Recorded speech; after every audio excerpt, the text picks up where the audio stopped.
T. hits another three. He already has 3 triples.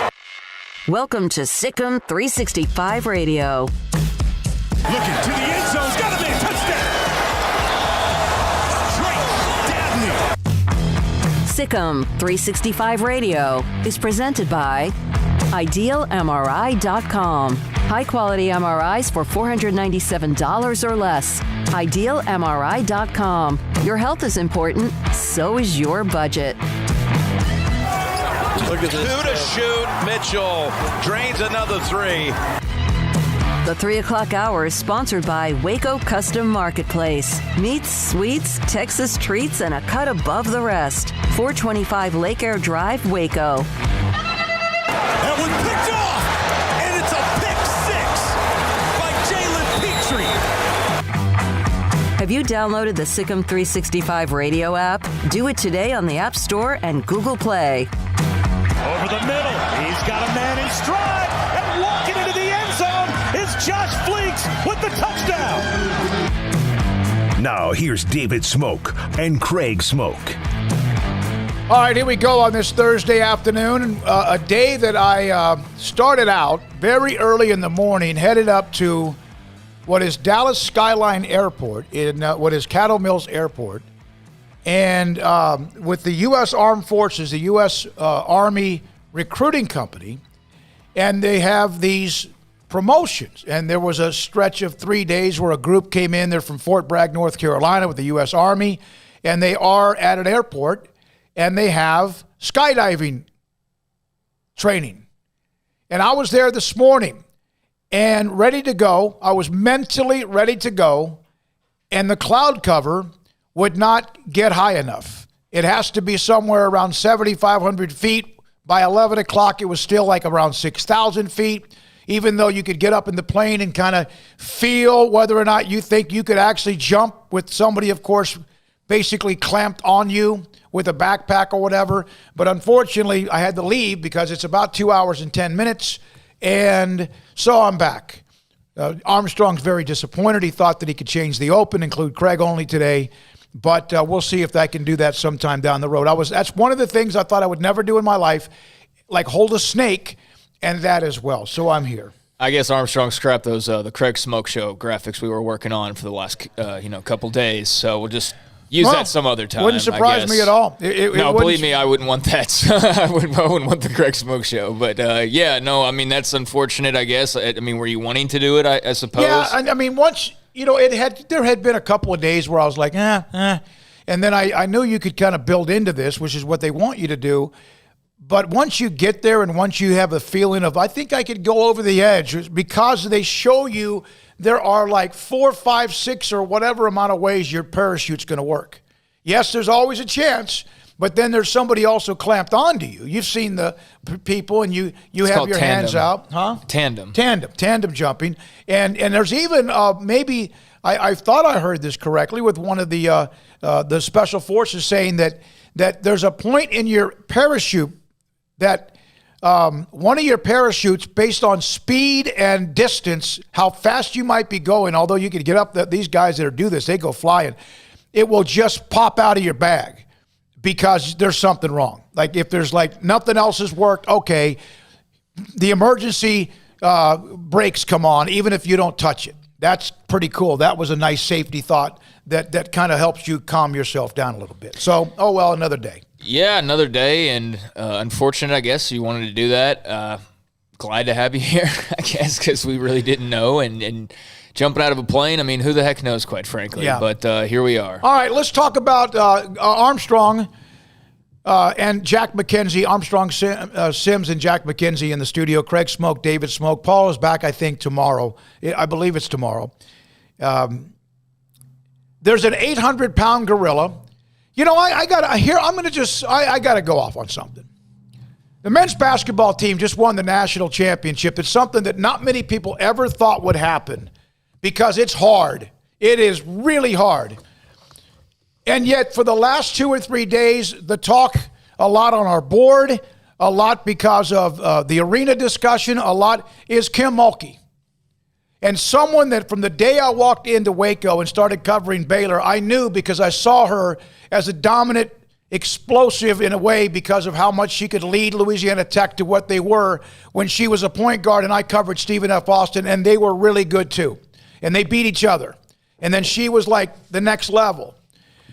But it's gotten to the point now where I had someone say, all you're talking about is gossip. No. Let's make this clear. When Kim went on radio last week, and I've tried to reach her today on multiple occasions, and not that she has to call me back, that's fine. So a lot of time, most of the time she would. But when you go on a radio station and you don't kind of just say I'm not interested, then what you say in Baton Rouge, it can be heard in Waco. What you say in Waco can be heard in Moscow. Here's the analogy I used. If I go into H-E-B or anywhere and buy something with my debit card, what happens to my phone? As soon as it's approved, ding, and it tells you charge $47.26 at H-E-B.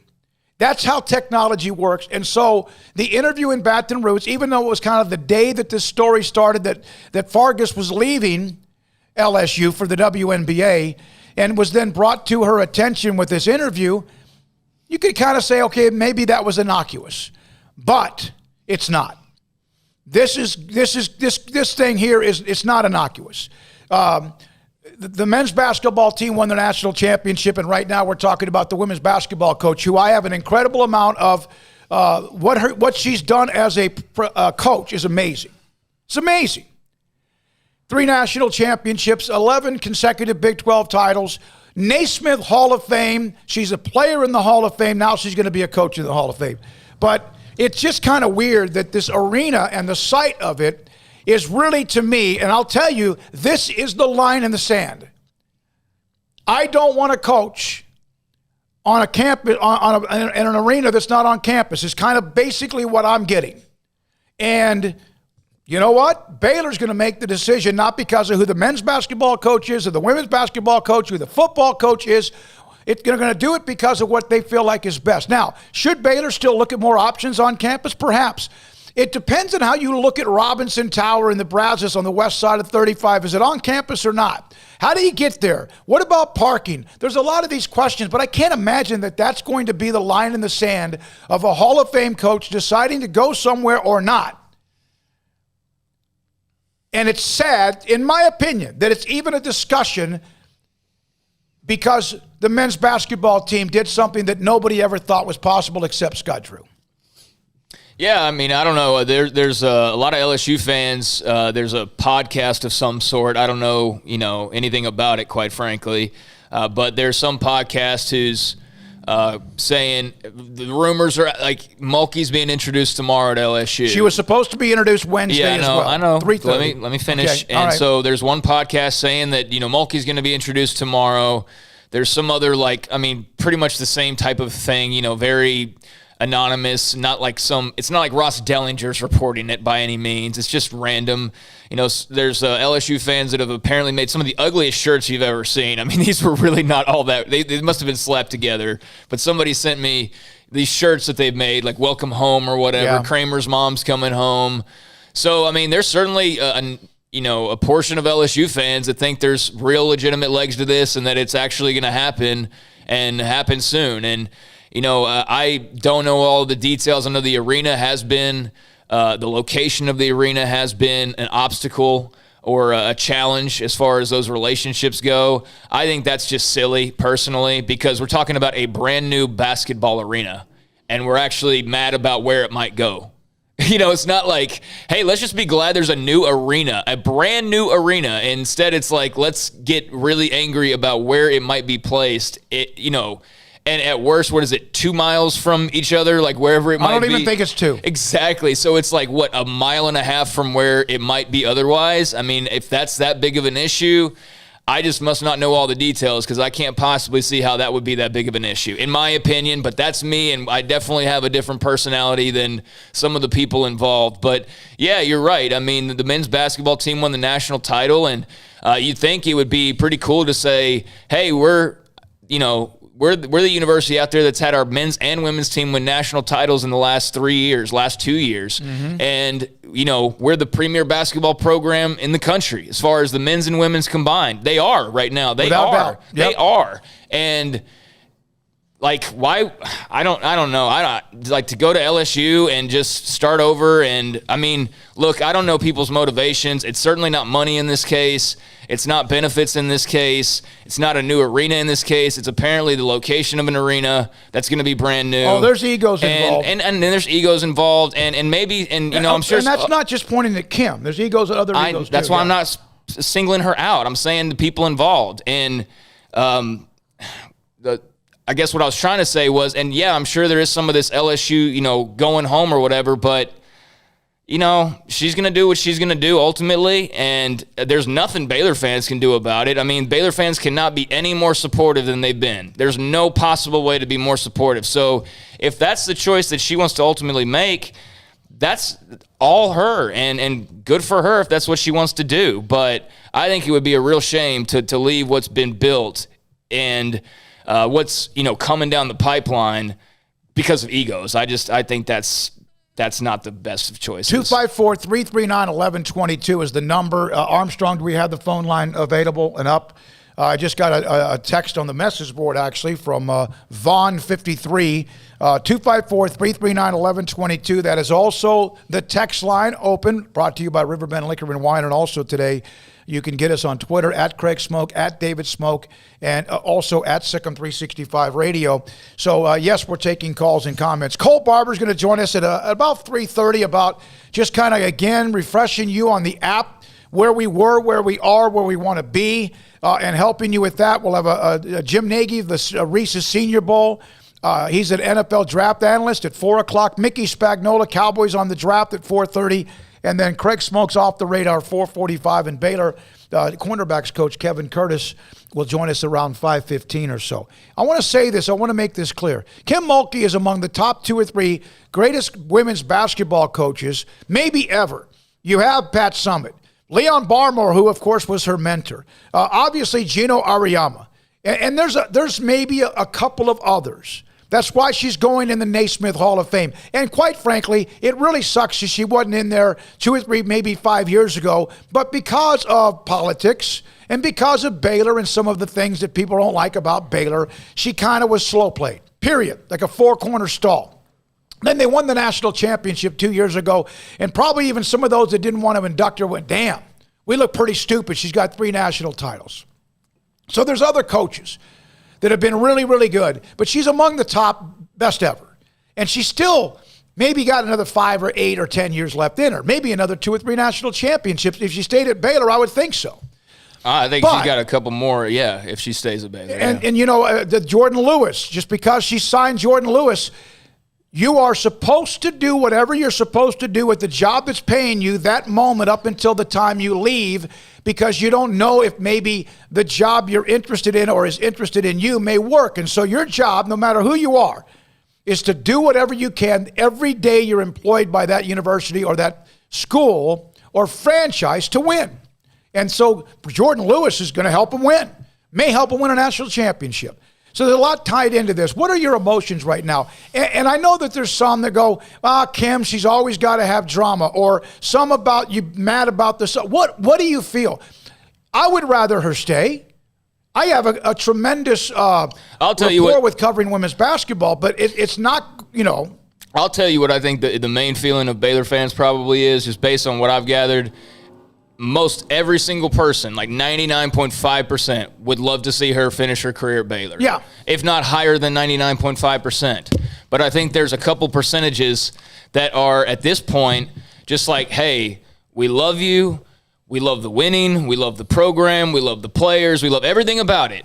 But we don't love the every other year dance of, hey, now there's another issue and she's, contemplating leaving. Or if it's not this thing, then it's another. It's just like there's always like something that pops up. And so I think what's happened as a result is like, for as much as people love her, and I know some people, like, no matter what she does, they will always still, love her. But I think there's a lot of people that do, that are just at this point just tired of, like, how much do we have to love you for you to just, like, for just to stay the way. Like I'm probably not phrasing that right, but just phrasing that right. What but else do you need? Do you need the court named after you? They're not going to probably do that. Do you want the arena named after you? Is Geno threatening to leave UConn because of where like something might go? I doubt it. I highly doubt that. And UConn fans don't have to stress over.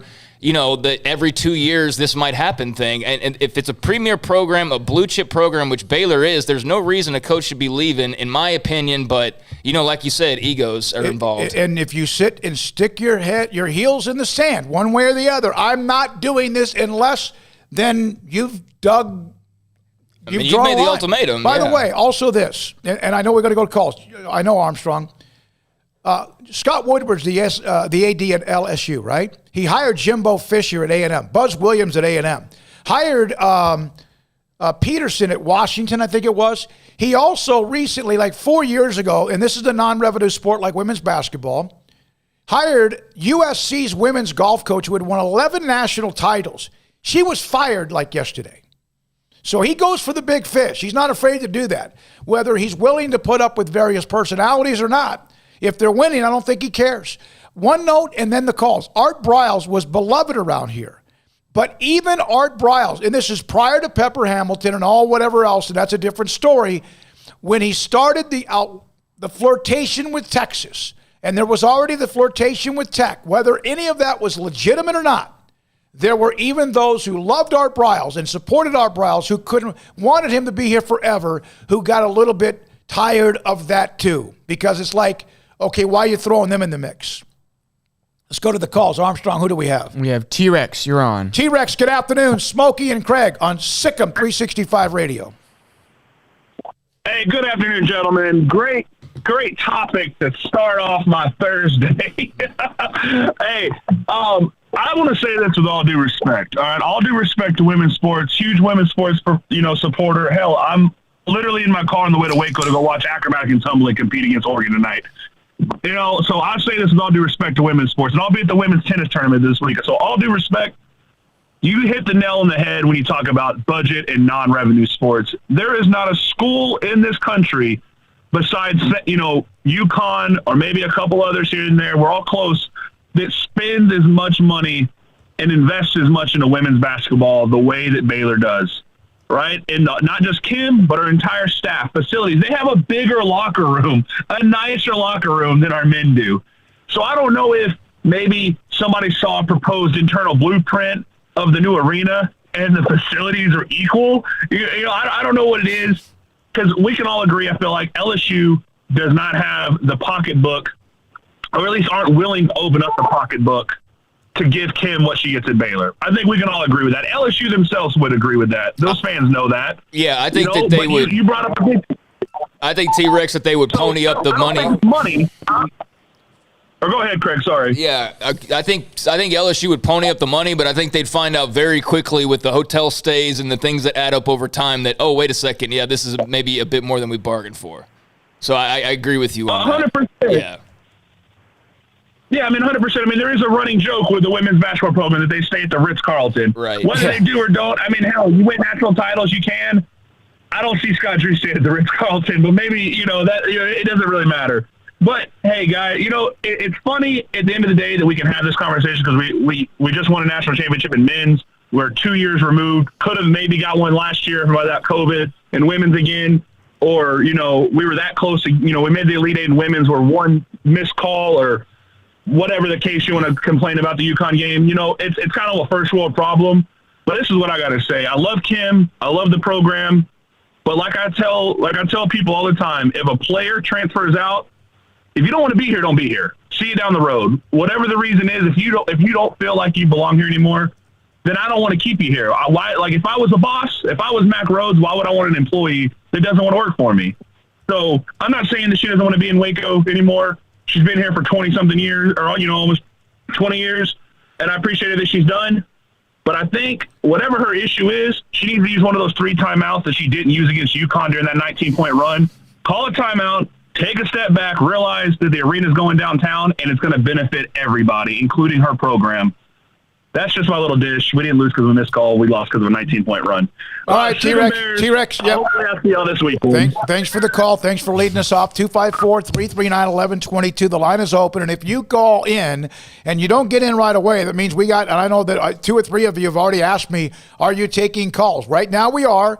254-339-1122. We'll have Colt sometime between 3:30 and 3:45. Your calls right now. Here we go. Armstrong? I believe this one is Sarah from Austin. Wants to talk about Kim Mulkey. Yes, Sarah. Thanks for the call. How you doing today? I'm doing good. It's Smoak. Thanks for asking. You know, I heard T-Rex, but I don't have the same opinion regarding if you want to leave, say goodbye. I want Kim to be here until she's ready to retire. I want her to retire here. Our program's iconic. It should be the Mulkey program. We should have a sculpture, a statue for her at the end. But I want her to end her career here as a tribute to Baylor and a tribute to her. I think it's a two-way street there. Here's my worry. The only reason why I give any credence to this LSU rumor is I worry that this might be an opportunity for her to do something to help set up her daughter's coaching career. If Kim is looking to retire, let's say in the next 5 years, she has the time frame which she could get LSU up into, the Final Four perhaps, or, at least in the Elite Eight, going in the women's basketball tournament. At the same time, her daughter's having a child in the summer. If they go to LSU and the families all move to Louisiana, that gives her more years under her belt in a second program. She can make a sweetheart deal where she gets to name the next coach or the interim next coach or whatever, helping cement her daughter's status as a coach. Now, will she stay there? Will her daughter stay there as a coach? Maybe not, but that way she would have coaching experience in more than one school besides her her alma mater, Baylor, because we know she was on the national championship team, before, right? Mm-hmm. So that's one another incentive no one's really talked about. The other thing on LSU side is we know that football is king there, but they have NCAA problems on two fronts. They have problems with the football team and the men's basketball team. Here's a great PR move for them to bring in the Louisiana's golden child, their Olympian, their national champion, Kim Mulkey. What a coup to steal her from Baylor that would be. And that would last for a little while, right? Yeah, Sarah, so, it's almost as if you may, it's almost, and I'll let you go on, but it's almost as if you may have read what I put up last night. What I said was, when Kim in that show last week mentioned that sometimes it's about the timing, most everyone may have thought about the timing of Baylor. Men's basketball now is a big boy. It always was, but now it's at a level that no one ever knew would ever actually get to that point. The arena, whatever else. But the timing is LSU. Their football team does have the football problems with Ed Orgeron and Les Miles and Geist, the running back, and charges and all that. And they have Will Wade and Adidas. You're right. Baseball's a huge deal there. You're right. You made a good point. Maybe they need some feel good, and that might be something that makes it more interesting for them too. Well, they sure need something to get the eyes off the stink, I tell you what. But on the Baylor side, people are so hyper-focused on the statement she made about the arena. Come on, guys. She's smarter than that. She really is smarter than that. And she did not come out and say that she considers Robinson Tower to be downtown, okay? She said exactly what she said. She didn't say more than that. If it's a line in the sand, I think she's smarter than that. I think she would, in the end of the day, have room there from the ways that she worded it to say, when I said I wanted to be on campus, this is on campus. It's a beautiful facility. We're going to win a national championship here. I think she's got room left. She left herself room to do that by still negotiating and making sure that she's got, equal facilities over there. Maybe there's some facet in there that she really cares about that, really, it could be as silly as where are the banners hung, right? Yeah. Because until now, It's been all her banners. Yeah. And as we know, men's basketball is really, really popular, and there could be some wave of recency, and because it's the men, to hang that in a more prominent place than her 3, or not even, you know what I'm saying? Yeah, and She may be in protection mode. Yeah, but she's also she's done that before with banners. She's done that before with banners. There was a banner the men's basketball team wanted to hang, and there was a little bit of blowback on that. But I want to say, Sarah, I'm telling you right now, unless I'm completely missing this, the site of the arena not being truly on the east side of 35 is a big deal to her. Believe me, that is a line she's drawn in the sand, it appears to me. Now, could she change your mind? I hope so. But David, isn't that really because she's protecting her fan base? She's got all those senior citizens who like to go over there to the Farrell and get out there early and watch the games. And they may have some big fear about it being on the downtown side, about them being able to continue their usual game-watching practices. Yeah, there's a little bit of that, Sarah. That's a great point. For example, is there going to be a parking garage? Is it 2 and 3, 4? No, because right now they can park pretty close right there up front in a cozy way, or at least within a couple hundred yards, and there's an easy access into the arena. They're not going to make them go across the Brazos. They're not going to make them swim, and I'm not being flippant with you. I'm just saying, yes, I get it. There are concerns she would have with how her fan base is not the student population. That's men's basketball, among others. Her fan base is mainly 50 plus. I'm not saying there's not any younger, but yes, you're right. And where are they, and what's the access for them to be able to feel comfortable and be able to get to the arena? They're not going to build this huge, massive, I say huge, you know what I mean, money-wise complex, and not think about the transportation, not think about the access, and not think about making sure people can get to the arena who otherwise aren't like maybe you and me, who can pretty much park anywhere and find a way. But that's not really true, though, David, because think about the football arena. We have to walk across the river from the parking garages, and old people don't want to walk across a bridge. They have carts. The arena. Sarah, listen, we can I'm not saying it's you. We can complain about anything. Right. I don't want to have to walk up to the top of the Statue of Liberty if I then don't go. And that doesn't mean you don't want them to be there. That's what I'm worried about. You have so much transportation for these fans. I've seen the carts. Dude, put a bottom line. If she leaves Baylor because of transportation for fans, this is the dumbest reason to leave a school in the history of leaving a school. I mean, bottom line. She's not going to leave because of location of the field house. That's another thing. Even if she loses the field house location, she's not going to leave because of that. Oh, but on the field house location, do you think that might have something to do with a recruiting tool she has to these girls' parents that he's on campus? Yeah. It's safe. Sure. I really think that's a big deal because she talks about it being family and all that, and taking care of those girls. And sure. I mean, it's different than with boys. It's a girl. So, Sarah, it's danger for no matter who you're talking about, men or women, especially in our society today. Here, thanks for the call. I appreciate getting someone else's view and a different opinion. I know there are answers that need to, at some point, are questions that need to be answered. The access, the parking, how do you get here? The access, the pedestrians, the students, or whatever. There's a lot of that. But is that reason to walk away from what you have built? And it is, no matter if Kim Mulkey leaves tomorrow, if whatever these reports are that are from Baton Rouge or whoever thinks they know or don't, if 3:30 tomorrow she's introduced, her legacy at Baylor will never change. It's going to be exactly what it is today, whether she's here tomorrow. But imagine what more she can still do here and what she's built up, the team coming back, the transfers coming in, and then also, you don't think those young prospects, moms and dads and whoever else, the guardians, aren't going to want to see that glitz and glamour of a brand new arena that's the same distance from most of the dorms as the Farrell Center is now? Just a thought. Because I don't want this to become Republicans and Democrats. It's the site. Think through it. Everyone might have a pretty good argument, but to leave because of that, To me, that seems to be short-sighted. Well, that's what Sarah was saying. Yeah. She's saying it's not that simple. It's I think it that's what she was saying. I'm telling you right now, I think that the arena and the site is a big issue with Kim. Whatever. I mean, like, Sarah, that was a really good back and forth. Appreciate your input on it.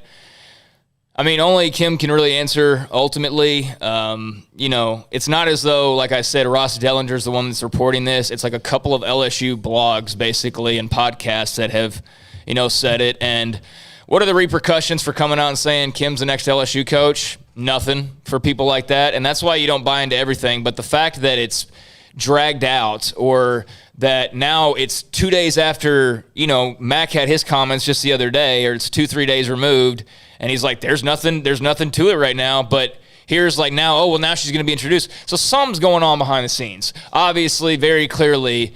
And, I'm looking forward to resolution, because I know that Baylor doesn't want to see her go, but I know that Baylor will not have any regrets if she does, because what else were they supposed to do? I mean, given to every single thing. And so, at some point, Mac Rhodes has got to do what he's got to do. And, he went out, he got Matt Rule, he got Dave Aranda, he's brought in other coaches, and will there ever be another Kim Mulkey? Probably not. But can there be somebody that's just as good? Yeah, I think there can be, and maybe that's who they would hire. I don't want to see it happen, but I'm not Kim Mulkey. So here's the deal about if Kim decides to go to LSU, it will shred the current Baylor women's basketball team most likely. Whether it includes Nalissa Smith, or it includes Queen Egbo, or it includes Moon Urson, who's thinking about coming back and was for another year. Maybe she just goes to LSU. She wants to get in the nursing school. Also, does that mean Jordan Lewis changes her mind? Who knows? So some of that could happen as well, because right now you're free to go anywhere you want. If a coach can, the players can, even if you just absolutely made a commitment to Baylor. Let's continue this as well. Cole Barber's going to join us about the app, but if you're on hold and when come back in the next segment you want to call, some of you have also sent us texts. We'll read those as well. Let it out. Give us your feelings. We don't have to get angry. We don't have to get mad. But how do you feel? How do you feel about what's going on out there? It's a women's basketball coach at Kim Mulkey. Baylor would rather have her. At the same time, not everybody was going to sit there and just hold on for dear life. And when I say, why would you get that upset and it's not that big of a deal, I'm not saying her leaving wouldn't be a big deal, but right now it's all just speculation. And we have to address the speculation because there's been enough of it and no word on her end to, extinguish those rumors that it's obviously something to discuss. But I don't think there's any reason to be upset until something actually happens. But yep, we'll see. Again, I did reach out to her. I'm not going to just go blindly into the night. I've talked to her. We've had Mac on the show. I've done some of my other, trying to get a hold of other people that might be able to help me out. And some of them are saying nothing, and that's good. They shouldn't probably. Here is from Diane. If Kim Mulkey was going to be announced at LSU tomorrow, wouldn't she probably be there now? She can get on a Learjet and be there in the morning. But Diane goes, I was because I saw her at the stoplight in front of Nightlight Donuts at 10:30 this morning. Diane, thanks for the call. This is SicEm365 Radio. How can we help you? That's a question we ask every day at American Bank. Hi, I'm President and CEO Dana Hassel. Our commitment to our customers is what drives us. It's why we've invested in new branch buildings and technology like ITMs that let you speak to a teller face-to-face from your car. It's why we work with local businesses, helping Waco grow and thrive. And it's why decisions about your accounts and loans are made here in Waco by people who know you. How can we help you? Find out at American Bank, member FDIC.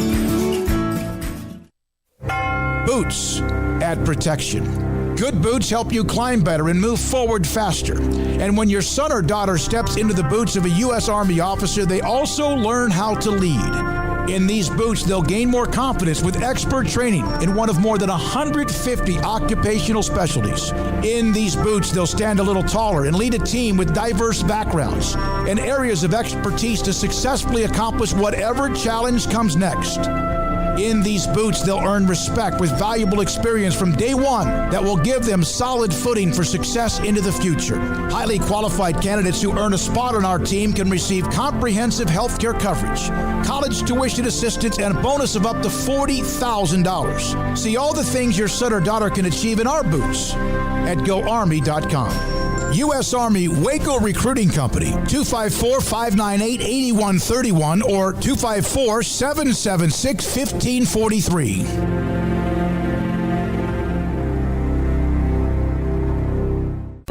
What you do in privacy is your own business. What you do in public with your truck, well, that's our business at Pickup Outfitters. In your garage, it's okay for your truck to parade around in the nude with no accessories. Hey, this is still America. But when you bring your truck out in public, it's just common decency to put an outfit on your truck. And that's where we come in at Pickup Outfitters. Put a cover on that bed. Cover your rear end with a bumper and a hitch, for goodness sakes. There are women and children on the roads. And guys, don't leave your tools exposed. Put them in a toolbox. Be proud of your truck and stand tall with a lift kit.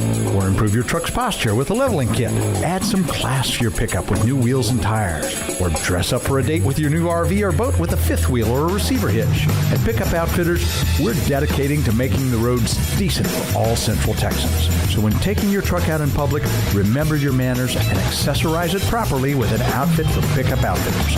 220 Lake Air Drive in Waco. Let Camille Johnson Realtors guide you seamlessly through the process of buying your dream home or selling your current one. Commercial, farm and ranch, or residential, Camille Johnson Realtors can smoothly and successfully lead you through any transaction. With a team of 28 experienced agents who are excited about serving you, Camille Johnson Realtors services the entire greater Waco area. If you're in the market to buy or sell, contact Camille Johnson Realtors, 104 Midway Center in Woodway, or find them online at www.camillejohnson.com. Camille Johnson Realtors, elegant, charming, warm. Welcome home.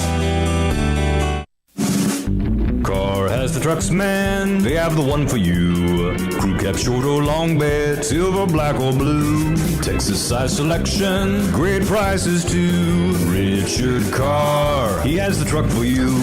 Carr has the trucks, man. He has the truck you need. If you want the best truck, you want a GMC. Texas size selection, great prices too. Richard Carr, they have the truck for you. This is SicEm365 Radio. Text us at 254-339-1122. The SicEm365 Radio text line is sponsored by Riverbend Liquor and Wine, with the most extensive variety of craft beer in Waco. A hidden gem on Lakeshore Drive and 19th Street. All right, here we go. Cole Barber's going to come on in the next segment to discuss a couple more things about the app that continues to have, on average, a handful of you every day joining the number, and we want to get that thing up because it's easier for you as well, and the access you get with it. 254-339-1122. We're talking about the Kim Mulkey story, whether she stays, whether she goes, your opinions, whatever. Don, thanks for your call. Good afternoon on SicEm365 Radio. Thanks for the call. Don, are you there? Doesn't appear so. You want to give him one more chance? I'm here, guys. I'm here. Yeah, come on. Yeah, go ahead, Don. Thank you. Okay, sorry, guys. Yeah, Smokey, I read your article this morning on the site, and and I think the lady just mentioned it too. I just caught the tail end of her conversation. Mackenzie's pregnant, and if you've seen Kim with her first grandbaby, doting all over it, she's going to be doing the same thing with the second one, and I don't see her picking up and moving anywhere because of that, number one. And in negotiations in any business, you negotiate what your opinions might be on whatever it might be, and you do your best that you can to get the people to see it your way. If it doesn't work, then it doesn't work that way, But you gave it your all, and I think that's what Kim's really doing. You got to, and what she's doing, it doesn't bother me one bit. She's fighting for what she believes in. But at the end of the day, like you said, and like Mac said, the school's going to make the decision. But we all know Kim did her best to prove her point on where she might want the facility to be. I don't see anything wrong with it. I don't see her really leaving at all. She has a great thing going here. It's like you said in your article, Baylor University has provided everything for her to build that program. And I don't see another university stepping up to a plate like that quickly. I mean, this is like what Baylor has done over the years. So, that's my opinion, Dave. What you think about that? No, I appreciate your time. Because you never mentioned about Mackenzie being pregnant and anything like that, listen. but that has to play a factor into it. Well, no, I followed up on the original post I made last night with another one that said one of the things that made me think was how many different, and I don't want to get real dramatic here, how many different lives and families are going to be affected from coaches and who've been here a long time. It's a long-term staff that's been around Kim Mulkey with some that have left and some that have probably needed to leave. But also, I didn't bring up Mackenzie's name or Bill Brock's name or Satia's name specifically or, others. I didn't do that. But I also mentioned, how about Nalissa Smith, who's on the verge of being another Player of the Year season, leading the team on her back to a national title. She might now. What about her degree plan? I know that people have asked athletics. What about Queen? And that's part of what happens because it's so easy now to leave if you're a coach, and now it's as easy to leave if you're a player. But that's not what he's talking about. He's talking about specifically with Mackenzie. Yeah, I know. Okay, she's pregnant, and she's going to have another child, and I understand that. Kim is a nest that she built, and what she's gotten from Baylor, she's earned that with those 3 national titles. There are times she probably flares up a little bit more than some like, but so do I. And so I don't mind someone fighting for what is their program, but I'll also say this about Kim, and a lot of people get a little bit tired of her act and maybe I don't know of anyone that probably likes Baylor more than she does. Is there? I mean, she's the one that helped them get out of the dumpster fire when she got here. She's the one that made Baylor fans feel like they could believe in something when they won the 2005 national title. And yes, there's things she's also done that's made you go, damn, Kim. But she's always fighting. I'd rather have someone maybe step in some poop every once in a while because she loves her university than sit back and do nothing and be 15-15 every year. Good point, Don. Thanks for the call.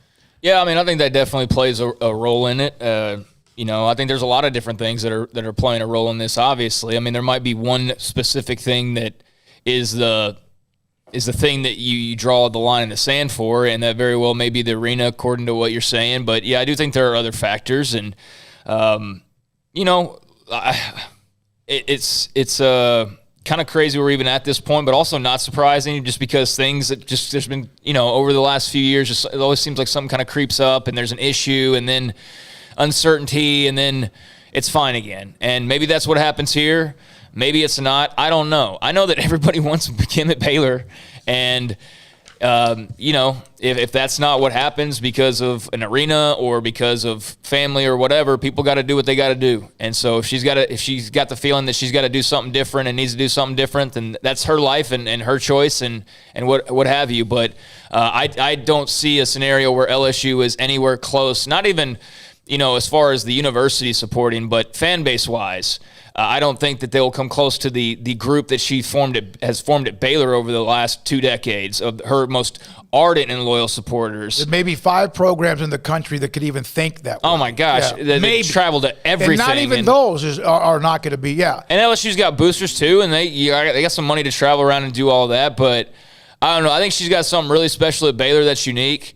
And she's, definitely dug them out of some holes over the years. I mean, that national title a couple years back was just the medicine that everybody needed, and then the men were able to follow up. And I just think it's super unfortunate that everything's going so well, and then it's like what is it about Baylor that they just can't help but just have an issue with something at all times? You know what I mean?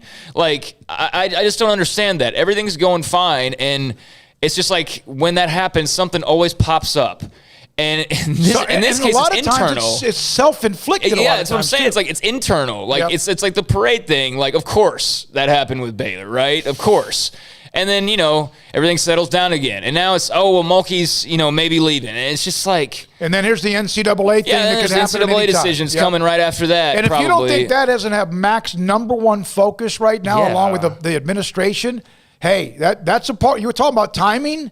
That might be coming down at any time over the next week or two, at least something from that as well. So it's just kind of humorous to me, and not in like an enjoyable way at all, and more of just a frustrating, but you kind of have to laugh at it way for me of just going like, there's always something. There's always something. Somebody's always got to say something or do something or create something. The good news is that a lot of these programs matter. Yeah. Even the non-revenue, like a women's basketball, is a big deal here in Waco, Texas, and for Baylor alums as well. Steven, let's take your call. We got to make it quick if you don't mind. I know you've been patient. We've been patient as well, trying to get through the calls, and then Colt Barber in the next segment. Steven, go. It's your turn. Thank you.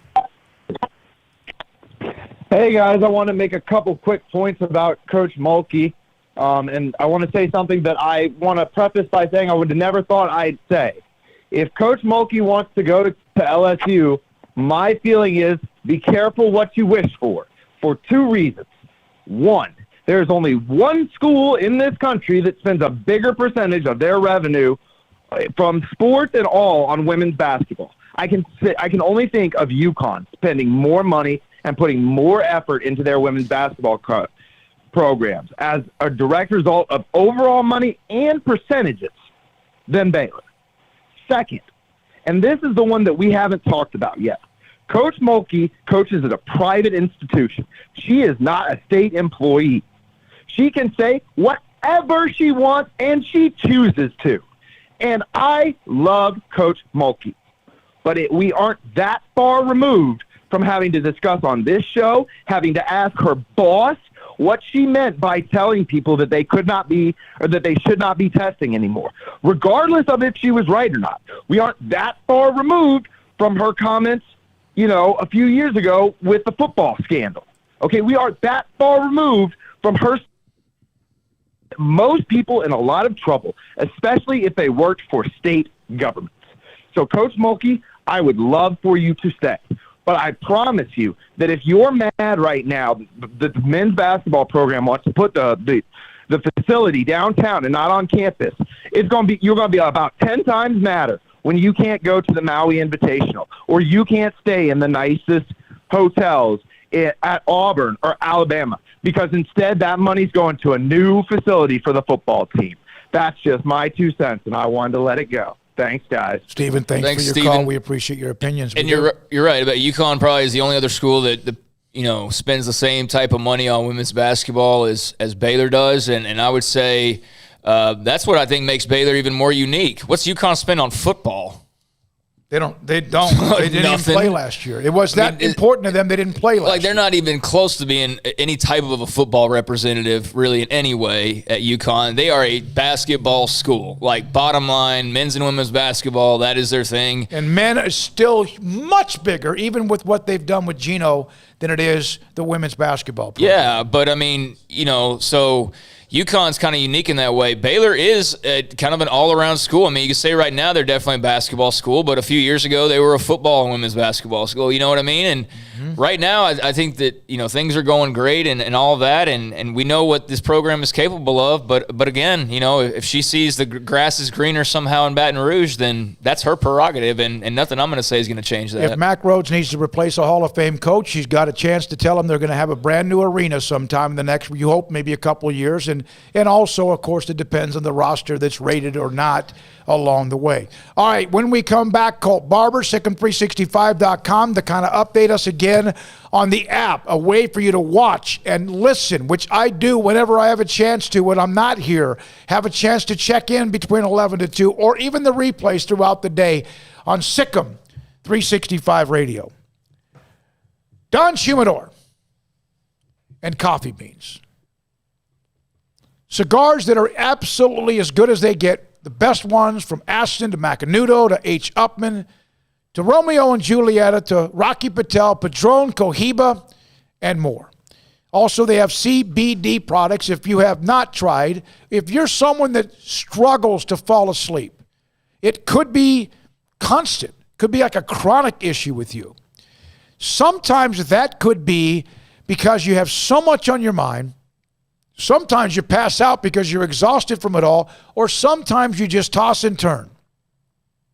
CBD products like VitaDreams can help you somehow take a gummy, and the next thing you know, you're probably saving 30 to 45 minutes, maybe an hour or more of the tossing and turning. You're asleep. It's not like you're knocked out. It's not like you're drugged out. It's not like you're passed out. It just allows your body to relax and you fall asleep. And sometimes you wake up before the alarm goes off. How about that? And, of course, all the fresh aroma and the flavors of the coffee beans makes me think of Chancey Stuckey, Baylor wide receivers coach. Don Shumador with Carol and Ashley. Tell them Smokey sent you in the Town West Shopping Center off Valley Mills in Waco. 1, 2. I'm in love with a man named Rudy. I'm okay with that. He knows exactly what I want. He keeps me coming back. He cooks breakfast, lunch, and dinner for me. Does the dishes too. I'm in love with a man named Rudy. Last name Barbecue. It sure is easy to fall in love with Rudy's tasty oak smoked barbecue. Next in line. Riverbend Liquor and Wine has their easy-to-access drive-thru open and convenient and clean in-store location on the corner of Lakeshore Drive and North 19th Street in Waco. Riverbend Liquor has the best and most extensive variety of craft beer selections in Waco, and Balcones Whiskey, including single malt, pot still, baby blue, rye, brimstone, and the all-new lineage in stock. Riverbend Liquor and Wine, family-owned and operated, and a hidden gem in Waco on Lakeshore Drive and 19th Street. And find out more on Facebook and Instagram. At Ideal MRI, we feel blessed to be a part of the Waco community. We're a small family business right here in Central Texas, and our goal is to bring down the cost of healthcare while maintaining high quality. At times like this, the cost of healthcare has never been more important, and unfortunately, significant illnesses and injuries still occur. That's why Ideal MRI is open and here to serve you through the difficult time. We offer premium MRIs just like a hospital with state-of-the-art technology and specialists, but you'll pay less. Sometimes thousands of dollars less, whether you're using insurance or not. At Ideal MRI, we accept most insurance and there are no hidden costs, even offering financing if that's needed. Everything included in the price, and you'll not get something as a surprise in the mail later on. If you need an MRI, ask your doctor about Ideal MRI. They'll know. You can schedule an appointment safely from home online in minutes at idealmri.com or give us a call, 833-IDEAL-MRI, idealmri.com. Hey, this is Bryce Petty, former starting quarterback and two-time Big 12 champion, and I know firsthand the importance of being in top shape both on and off the field. So listen up, men. If you're feeling beat down day in and day out and looking for that high-performance edge that separates the men from the boys, then look no further than the Petty Clinic Low T in Waco. Petty Clinic is a comprehensive men's healthcare clinic with an atmosphere catering to men. Board-certified Dr. Kent Petty has a special interest in offering the highest quality medical care to men of all ages. Some of the services offered include screening and treatment for low testosterone or thyroid, infertility, high blood pressure, diabetes, high cholesterol, sleep apnea, while offering comprehensive wellness exams and complete men's health lab panels. High performance men, remember, it's not just a Petty thing. This is Bryce Petty, encouraging you to reach out and Google search Petty Clinic Low T or go to pettycliniclowt.com and get your complimentary lab screening today. After my first car accident, I feared the biggest damage would be to my wallet. I expected a mountain of bills and a long, drawn-out process. But my Texas Farm Bureau insurance agent was there when I needed her and helped me get back on my feet and in my car in no time. Instead of a hassle, I got reassurance and a quick recovery. Stop by and see our agents at one of our 3 McLennan County locations. Coverage and discounts are subject to qualifications and policy terms and may vary by situation. Welcome back to SicEm365 Radio. Have you downloaded the SicEm365 Radio app? Do it today on the App Store and Google Play. All right, earlier today in the group text that we received from the partners, Colt Barber was kind of letting us know, again, the SicEm365 app and how he's made the download link available in the menu on the mobile desktop of the website. So Colt Barber, SicEm365.com. I call Armstrong the brains. No, I call him the genius. Colt is the brains of the operation, with all due respect to Ashley and Brian. Colt, thanks for your time. We appreciate it. Had to push you back a little bit fiery today, of course, with all the speculation involving Kim Mulkey and the women's basketball program. Okay, so tell everybody exactly what you did and how they can maybe manage or get involved with the app easier than perhaps before, even though it was pretty easy. We got audio? It wouldn't be a Zoom without an audio issue now. Yeah, hold on. Okay. Can you hear me now? Yeah, there you go. There we go. You go. All right. Sorry about that, guys. I'm not used to this communication stuff over television. It's kind of foreign to me. But so we added this. It was kind of a no-brainer because we have so many people that use the website every single day. A lot of people who use the apps, and truthfully, it's not about the people who already are on our website. It's just the people that come to our website that are surfing through that might see the potential to download the app that don't already have it, because right below 6,000 people have downloaded the app already. The majority of those are already members. Obviously, a lot more that are not members. So people that are visiting the site, we're encouraging them to sign up, and hopefully this gives them a little bit easier access to do it. All right. So here's the deal. I've had a lot of people ask me this, Colt. If you have an iPhone or an Android or whatever, does it really matter what you do as long as you get the app locked into your phone? Not specifically. I mean, obviously every phone operating system is a little bit different, but once the app is modified for your particular phone. So if you're Android, if you're an Apple phone, whatever it might be, it's going to work. And that's when we built it. That's what it wasn't some one size fit all type of application. It was for whatever you wanted to for your particular phone. And if it's not working, if you have an issue, just let us know, because we can submit it to the team that developed it, and they can try to get those bugs worked out. Colt Barber with us, SicEm365.com. Colt, right now we have the audio, we have the video, and I was actually on my iPhone earlier today when I stopped for a second to get gas and look at everything. With the app, tell everybody exactly what they get. It's not just listening or watching our show. Right. Yeah. So the website itself is actually built into the app, and it just allows for the ability to have it right there on the desktop of your phone, for the easy way to put it. And it just, it was built to play the radio shows. You can access the video links, but it was built to play the audio. And but you're getting the website on there as well. You're getting push notifications. So if you're interested in breaking news type stuff, for the really big stories, we'll push it through there. And so there's more than just the function of the radio show, but that's the primary function. So you can listen to this at any point. You can close off your phone and listen to it. You can pull up different segments from the shows, and we try to put it all in one place. So while we are adding the website into this and allow people to surf on it, just being able to listen to it, the ease of access to do it from one spot on your phone was the primary reason we developed the app. So how many we have right now? About 6,000? A little bit less than 6,000, and it fluctuates. Some people might download it on a different device or something, so it gives you a little bit more, and they'll remove it. So it fluctuates, but we're approaching 6,000, and we average about 7 to 8 downloads a day, which is great. We get up that to 10 or 15, it kind of exponentially grows, and that's what we want. We want as many Baylor fans to be on our website, but also on the app and listening to the radio shows. All right. Hey, go take care of those kids. Go get them. Go pick Absolutely. them up. All right. Thanks, Colt. Appreciate the time. Thanks, guys. Colt Barber, SicEm365.com. The app, he's now put something up on the desktop on the site for you to download the app and listen. For someone like me and everybody in this room, Jack and Armstrong, Craig, all understand that I am technologically challenged, but I even knew how to do that. And I also know how to maneuver through it. In fact, today, I wrote that article late last night about Kim Mulkey, the women's team, the LSU, and the speculation.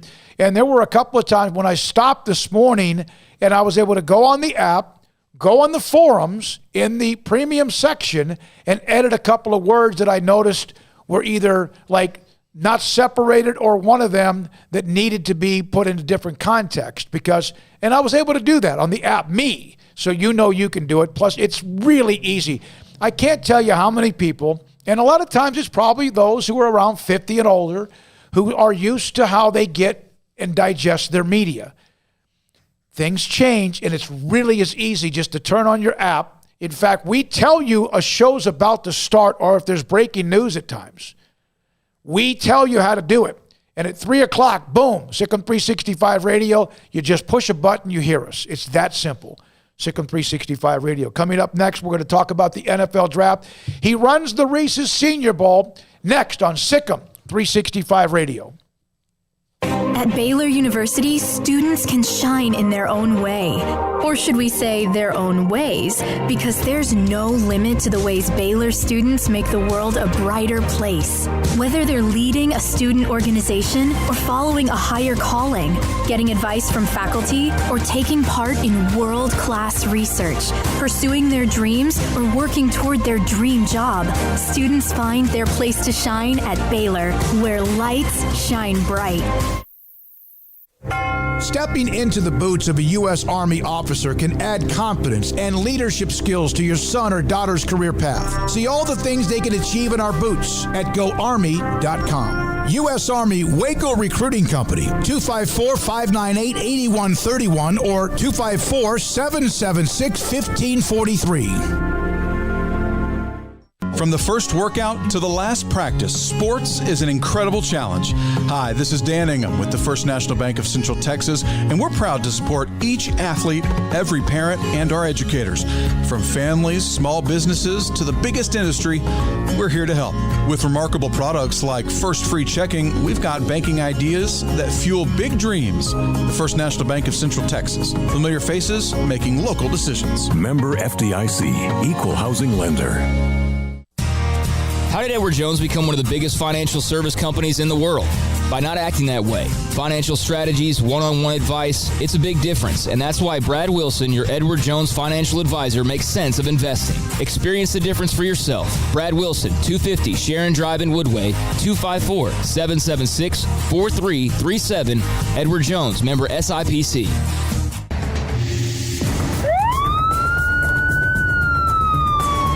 If you or a loved one or friend has been arrested and you can't afford bail, trust Terry and Chase Chapman at Chapman's Bail Bonds, covering Waco and McLennan County for over 25 years. Chapman's can bail you out anywhere with experienced, knowledgeable local agents who are committed to serving you professionally, respectfully, and with the highest integrity. Chapman's understands your privacy is important. Your freedom can be secured fast when you use Chapman's Bail Bonds. Open 24 hours a day. Payment arrangements available. Call Chapman's Bail Bonds. When you need help, 254-754-1603. When you ring, we'll spring. With so many companies and policies out there, it gets so confusing shopping for insurance, and I never know if I'm getting the policy that's right for me. Luckily, I met the team at the Niche Group Insurance Agency. With the Niche Group, you can go to one company and get access to coverage options from many insurance carriers, and you get to speak to a real person about your specific coverage needs. With the Niche Group, I know I'm getting the right coverage at the right price. If you need insurance, talk to the experts at the Niche Group at 1-800-258-8302. Southwest Sports Medicine and Orthopedics, the team physician of Baylor Athletics. Our doctors specialize in the diagnosis and treatment of any and all sports-related injuries. Celebrating over a decade of service in Central Texas, our doctors are equipped to handle a wide range of issues, whether it's your foot or ankle, orthopedic spine care, your hand or wrist, knee and shoulder pain, or if you're in need of our arthritis or total joint clinic. Come see us at the new Baylor Scott and White Ted and Sue Getterman Sports and Orthopedic Center. Trust the doctors at Baylor Trust, Southwest Sports Medicine and Orthopedics. Our goal is to get you back in the game. Welcome back to SicEm365 Radio. Teague with Grimes on him. Now here's Mitchell. That matchup, Sasser defensively. And Mitchell hits a three as well. The 4 o'clock hour is sponsored by Boozer's Jewelers, the wedding ring store, specializing in custom jewelry and repair, all in-house. Now here's David Smoak and Craig Smoak. NFL draft analyst, executive director, Reese's Senior Bowl, Jim Nagy, 18, nearly 2 decades as NFL scout, 6-time Super Bowls, 4 championships. Michigan alum Jim Nagy joins us. It's at Jim Nagy, NAGY_SB on Twitter, and does a great job running that Senior Bowl. Jim, how much, I mean, just the fact you run that event, first of all, thanks for your time. I know you're busy as heck during this time and a lot of times, but being a part of that event, how much even more access and knowledge and insight does that bring you? Yeah, first, thanks for having me on. It brings a lot more just because, you know, we connect with these guys over the course of the year. You know, we're posting about them over the summer. Our staff's already working on 2022. So when I get done with this draft cycle, I'll jump back in and they're DMing us over the summer about the game, and you kind of make that connection then. And then you'll go to a game in the fall. You might see them on the sideline, and they'll come over and say hello. And then, you get through the time where they accept the invite, and then you're really engaged with them through December and January. And then obviously you spend a week with them down here. So, you get a unique perspective. You see all the behind the scenes stuff that the teams don't see. I came down to this event for 20 years as a scout, 23 years, I think. And you see it differently from this role. And you see some really good stuff, and these guys are, again, like this year with COVID, having a Senior Bowl during COVID, like these guys had to, adhere to all the protocols and everything and really be mature and on top of their stuff. And you see that. And again, sometimes you see them in a light that the teams don't, because they're usually on their P's and Q's a bit for the team, and they can let their guard down, when they're at training table and things like that. You see them interact with their teammates a little more than the other 30 teams that aren't coaching in our game. So yeah, you do. I get close to these guys, and you definitely see them in a different light than sometimes maybe the scouts would. Jim, we cover Baylor, obviously, and this year the American team was coached by the Panther staff. Of course, Matt Rule, a bunch of former Baylor assistants. How do you think they did for their first Senior Bowl? Yeah, they were great. I wish we could bring back Matt and Coach Flores every year. Those guys were incredible. They were really easy to work with. I've known Matt since he was a GA at UCLA, and I was kind of a first or second year road scout out on the West Coast when he was with the Bruins. So, but I haven't known him great. I know a few guys on his staff, and obviously Scott Fitter and I, their new GM, worked together a long time in Seattle and are very good friends. So it was a great year for me. I mean, having Matt and his staff down here, they made it easy. They were great. So again, I wish we could. We don't assign our coaches. The league office does that, but I wish we could get Matt back here every year. What's interesting about that is that he is in his second year, and second years for him have always been good at Temple, at Baylor. Is it that easy in the NFL? Because it seems like now everybody really has a chance the way the thing is set up.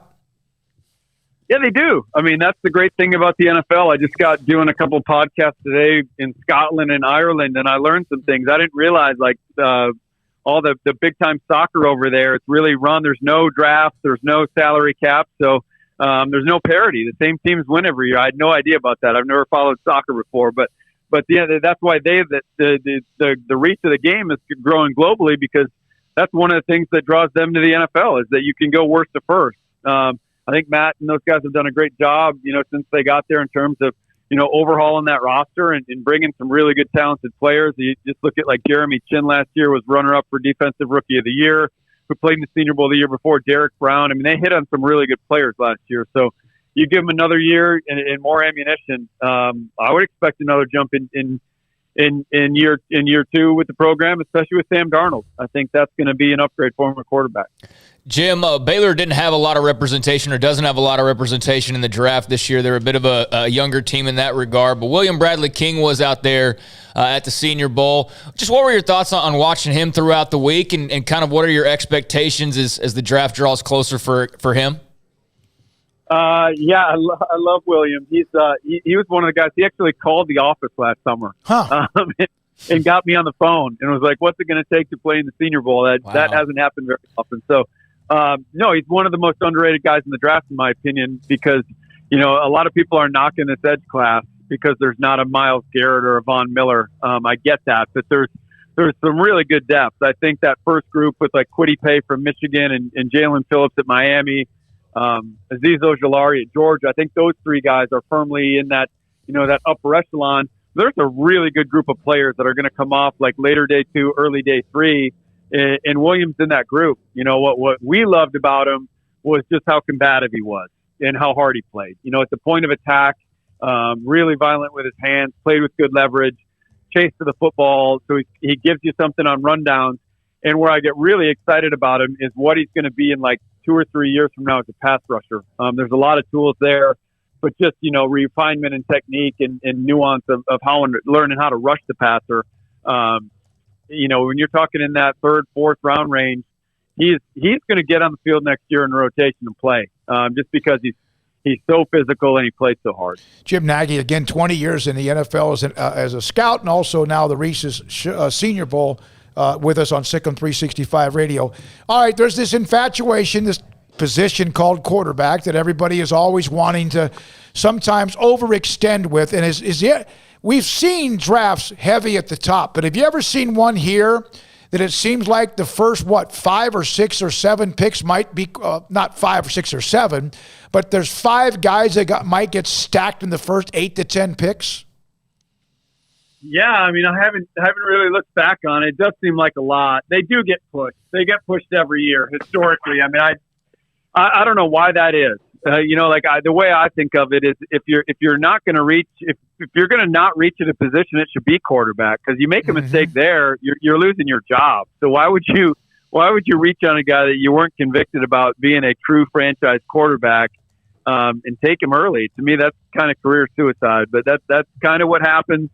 I get it. You got to get that position figured out, or else you're treading water. So.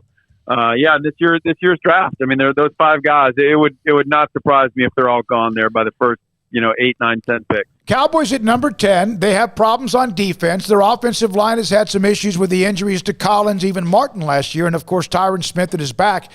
It does appear as that almost everyone in front of them, Jim, might go offense. They have problems on defense. Doesn't mean they can't fix some things on offense either. Are they going to end up maybe with the best defensive player falling in their lap, whether it's Sartan or someone else? Yeah, very, very well could be. And whoever that player is lucky, because he's. I can go on and on about Dan Quinn and what a great addition that was to the Dallas Cowboys. I spent time with Dan in Seattle. I think he's a special guy. One of my favorite guys I ever worked with on a staff. He brings tremendous juice to his position group that he's working with, or whoever he's coordinating, and it's real. It's not manufactured. I think players see right through guys that are just kind of rah-rah guys. I mean, Dan is truly a real genuine guy. He's great with the defensive line, the pass rush stuff, and he's gonna hopefully have the pick of his guys, because you're right. It might be a really long run there on the offensive side. Former Temple Wildcat, which is not that far down the road from us, Taquan Graham from Texas was a part of the Senior Bowl. What are your thoughts on him and kind of how he stacks up? Yeah, his best football is still ahead of him. He played out there on the edge mostly as a young guy, and then they moved him inside. But he's got stuff you can't coach. He's incredibly long. I mean, I don't have those numbers in front of me. I did at one point. They were sitting on my desk. But the guy's got like an 84-inch wingspan. He tested off the charts, and the inside play was getting better and better. So it's just he's got such a reach advantage and a length advantage inside against guards. It's just learning how to use it consistently. But he's a high-end athlete for an interior guy. Kind of like Charles Omenihu. I mean, they're not totally the same player, but in the sense that Charles at Texas he made that move from defensive end to defensive tackle late in his career, and you could see he was figuring it out how to play in there. And now he's getting a bunch of run there for the Houston Texans. So I think Taquan's going to go somewhere probably again like late third, somewhere in the fourth. Because he's just got so much to work with. There's a lot of upside there. Is a scout's job, Jim, to tell what's wrong with the prospect or what's right with the prospect? What's right, man? You got to find what can they do? Like, that's what it always was. What can they do? Let's not focus on what can't they do. And that was great with working with, Scott Pioli and Bill Belichick in New England is you identified what they could do. That staff usually did a good job of putting those guys in the situation to do that. Even if it's just one thing, they could cater a role for that player. So, yeah, I think on the outside, in my short 3 years on the outside, I think we tend to focus more on the negative stuff, and that's I really frankly hate this time of year with the draft, because it comes in and it seems like nitpick season on these players. But the good scouts are focused on what they can do and more accentuating the positives. Does it kind of amaze you sometimes how hard it seems like people, or I guess, how much people focus on the negatives rather than the positives of a player, and try to almost convince themselves that the player is not a good player? I'm not saying it all the way right, but do you think people try to do mental gymnastics too much with evaluations?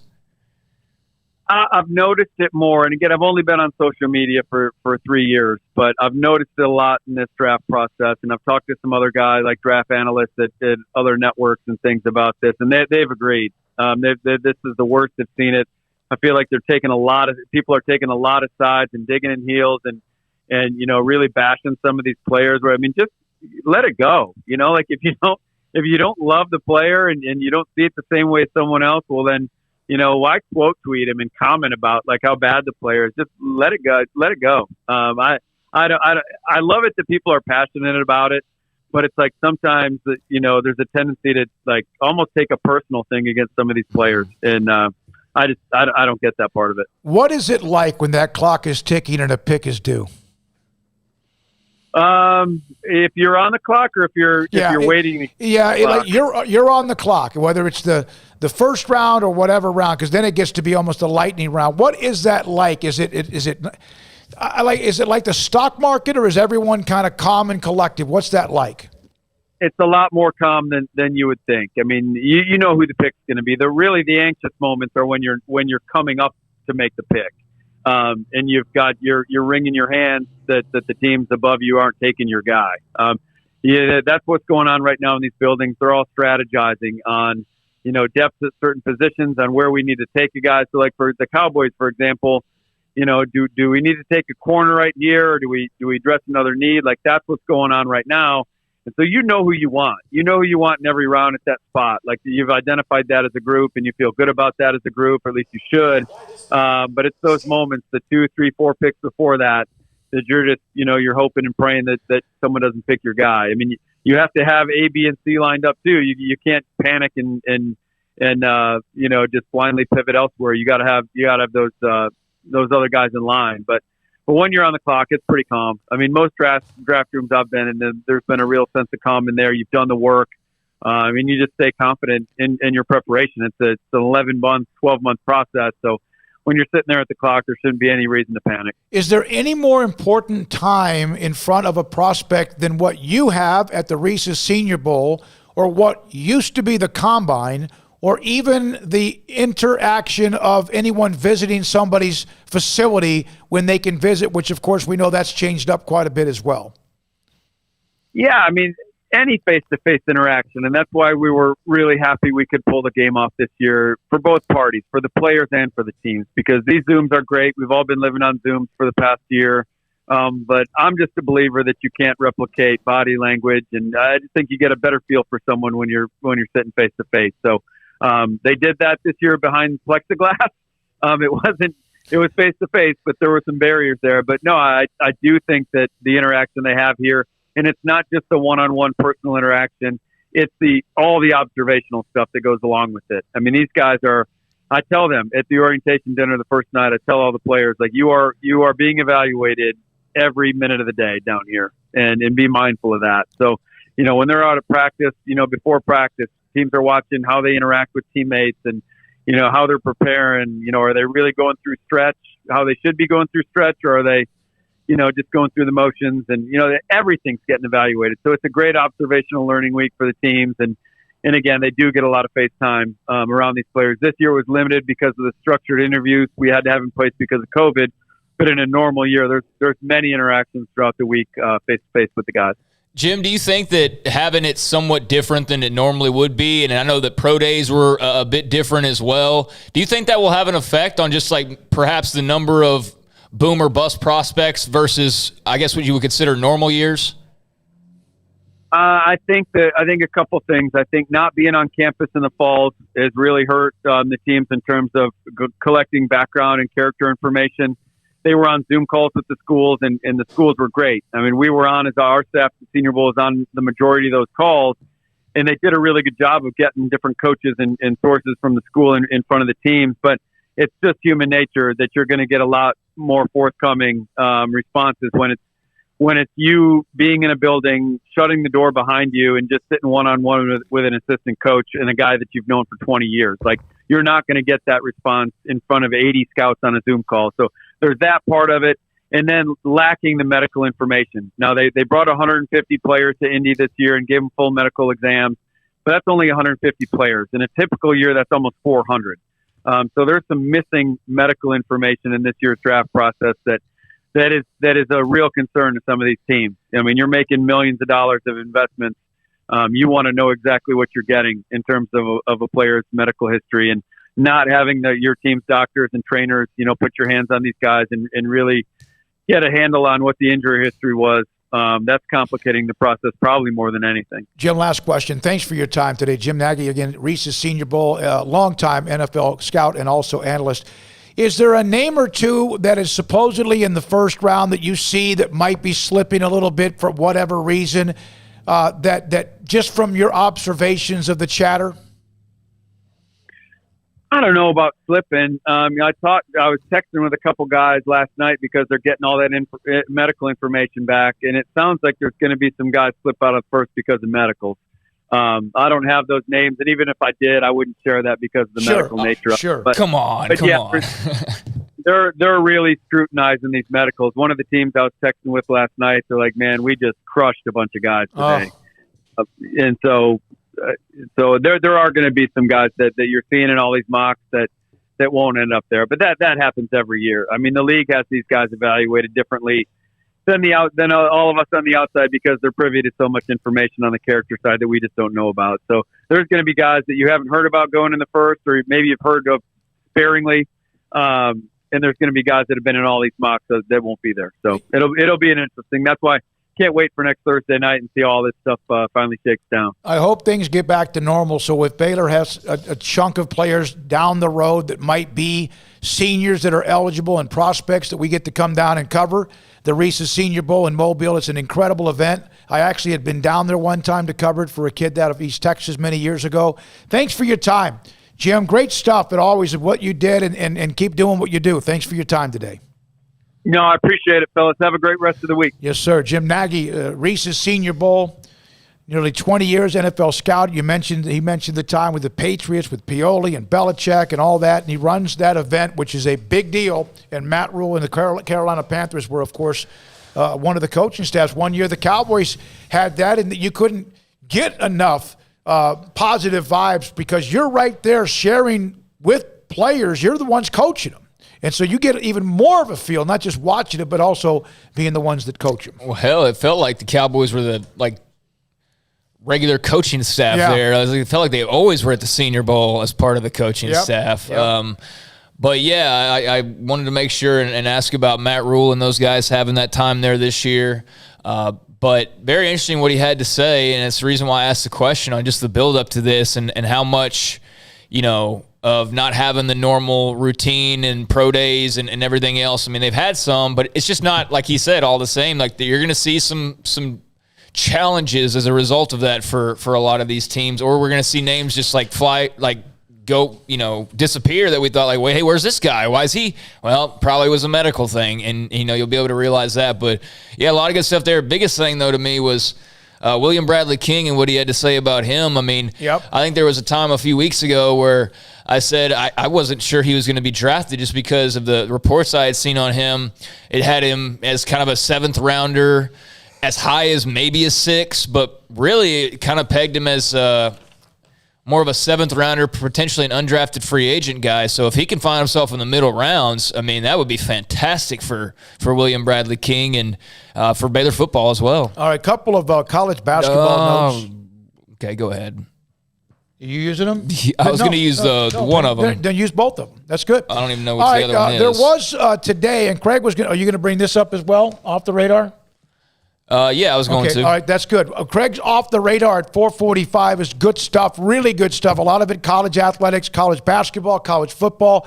We'll have that. Also, Mickey Spagnola, DallasCowboys.com today, will join us at 4:30. I'm only mentioning this one. I don't know what the other one you're referring to is. Right here. Marcus Garrett, who is a good, long, angular, hell of a defensive player. Offensively at times challenged at Kansas, but a guy that, last year, 2019-20 season was the Defensive Player of the Year. Of course, Davion Mitchell this year will not return to Kansas, fully pursue the NBA draft.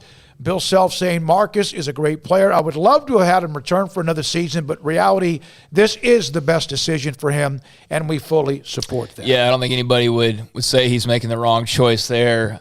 I don't know if you saw this. This is completely separate and random, but did you see Epe Udo randomly running into the Baylor softball team at the airport? No. Yeah, Epe just tweeted out he ended up bumping into the Baylor softball team at the Des Moines airport. I don't know what's going on in Des Moines. There's so much Baylor representation, but he caught a picture with him. I just thought that was cool. That's interesting because the last when they went 40-0, Baylor women played in Des Moines, Iowa.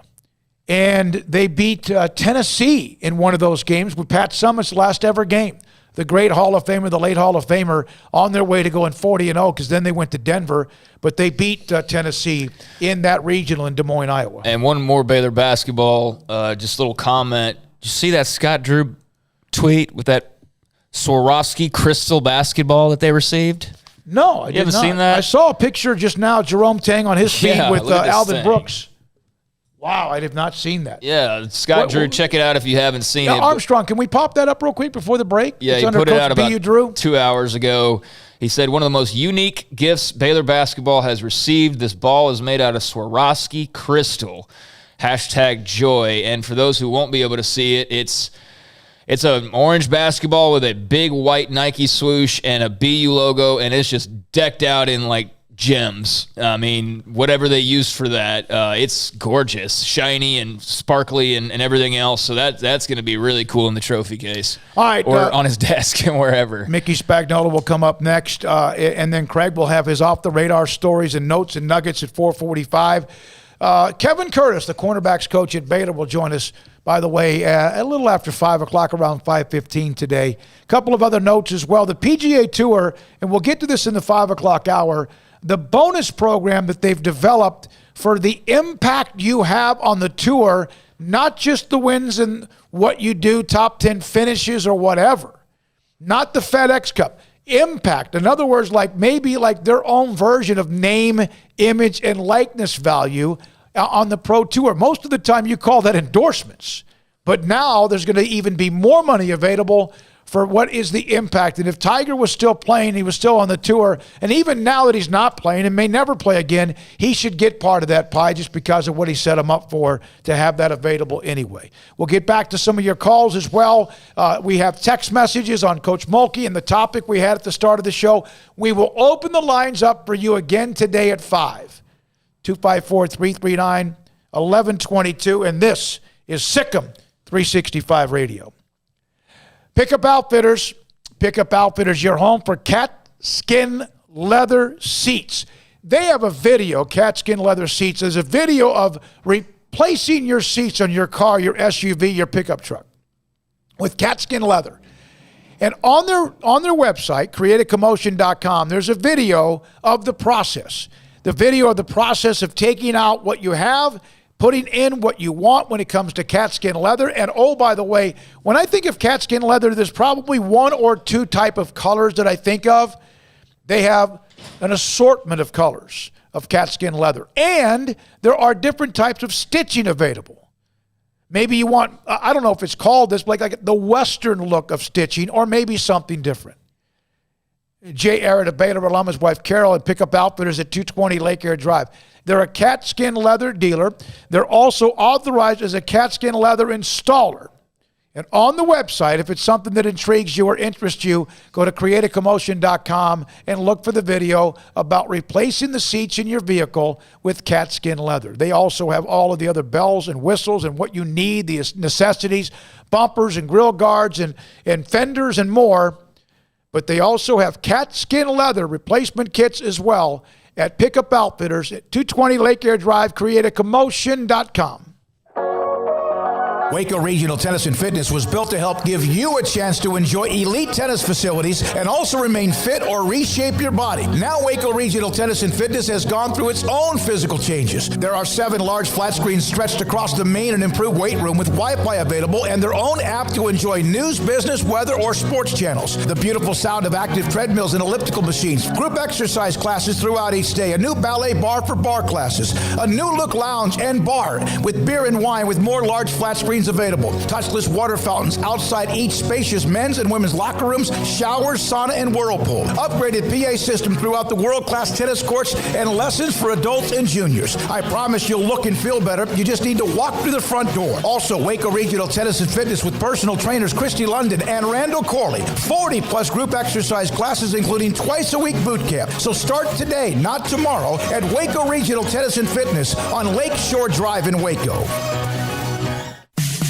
In the market for a quality metal building? Since 1943, Pioneer Steel and Pipe has helped Central Texas residential and commercial customers with metal building design, panel options, building components, and trim options. Pioneer Steel and Pipe's residential line is energy efficient, offers low maintenance, reduces insurance payments, is impact resistant, and carries up to a 45-year limited warranty. In addition, they can also help you find a metal building contractor for your project. Pioneer Steel and Pipe with locations in Waco and Bryan and at pioneersboys.com. At Ideal MRI, we feel blessed to be part of the Waco community. We're a small family business here in Central Texas. At times like this, the cost of healthcare has never been more important. And unfortunately, significant illnesses and injuries still occur. And that's why Ideal MRI is open and here to serve you through this difficult time. So if you need an MRI, ask your doctor about Ideal MRI. You can schedule online in minutes at idealmri.com or call 833-IDEAL-MRI. Do you or your kids get nervous about going to the dentist? Stonewood Dental, Dr. Steve Childress, he can help. I've spent a career taking care of patients who as children had bad experiences, and now they're adults that hate going to the dentist. If I get a kid at 3 years old and they come every 6 months and it's a happy experience, it's normal for them. Now they have an accident at 6 or 7 or 8 at school. Now they have a broken tooth or a trauma, and they have to come here. They're used to lights, they're used to water in their mouth, they're used to experience, they already trust us. It's amazing what we can do with that kid without it being a negative thing. But if I see a 6 or 7 or 8 year old that's never been to the dentist, and now they have a trauma or an unfortunate unexpected toothache, it's harder to do that for that kid and it not be somewhat of a negative experience. So bottom line is I try to teach kids and adults and teenagers and everybody the way I'd want my family treated, which is where it's a necessary part of life. You just take care of it. It doesn't have to be that big a deal. Learn more, stonewood-dental.com. One size fits all. That may be all right for an adjustable belt or cheap sunglasses, but when it comes to your financial needs, no one wants a one-size-fits-all strategy. Cam Heathcott, your Edward Jones financial advisor, knows that his most important goals are yours. That's why he takes the time to understand your needs, knowing you. That's how Edward Jones makes sense of investing. Cam Heathcott, covering Conroe and Houston, 936-756-7717 or cam.heathcott@edwardjones.com. Edward Jones, member SIPC. Welcome back to SicEm365 Radio. And Prescott on the keeper, walks in, touchdown, Dallas. It's time for our weekly segment with Mickey Spagnola of DallasCowboys.com. Brought to you by the First National Bank of Central Texas, with 5 locations to serve you.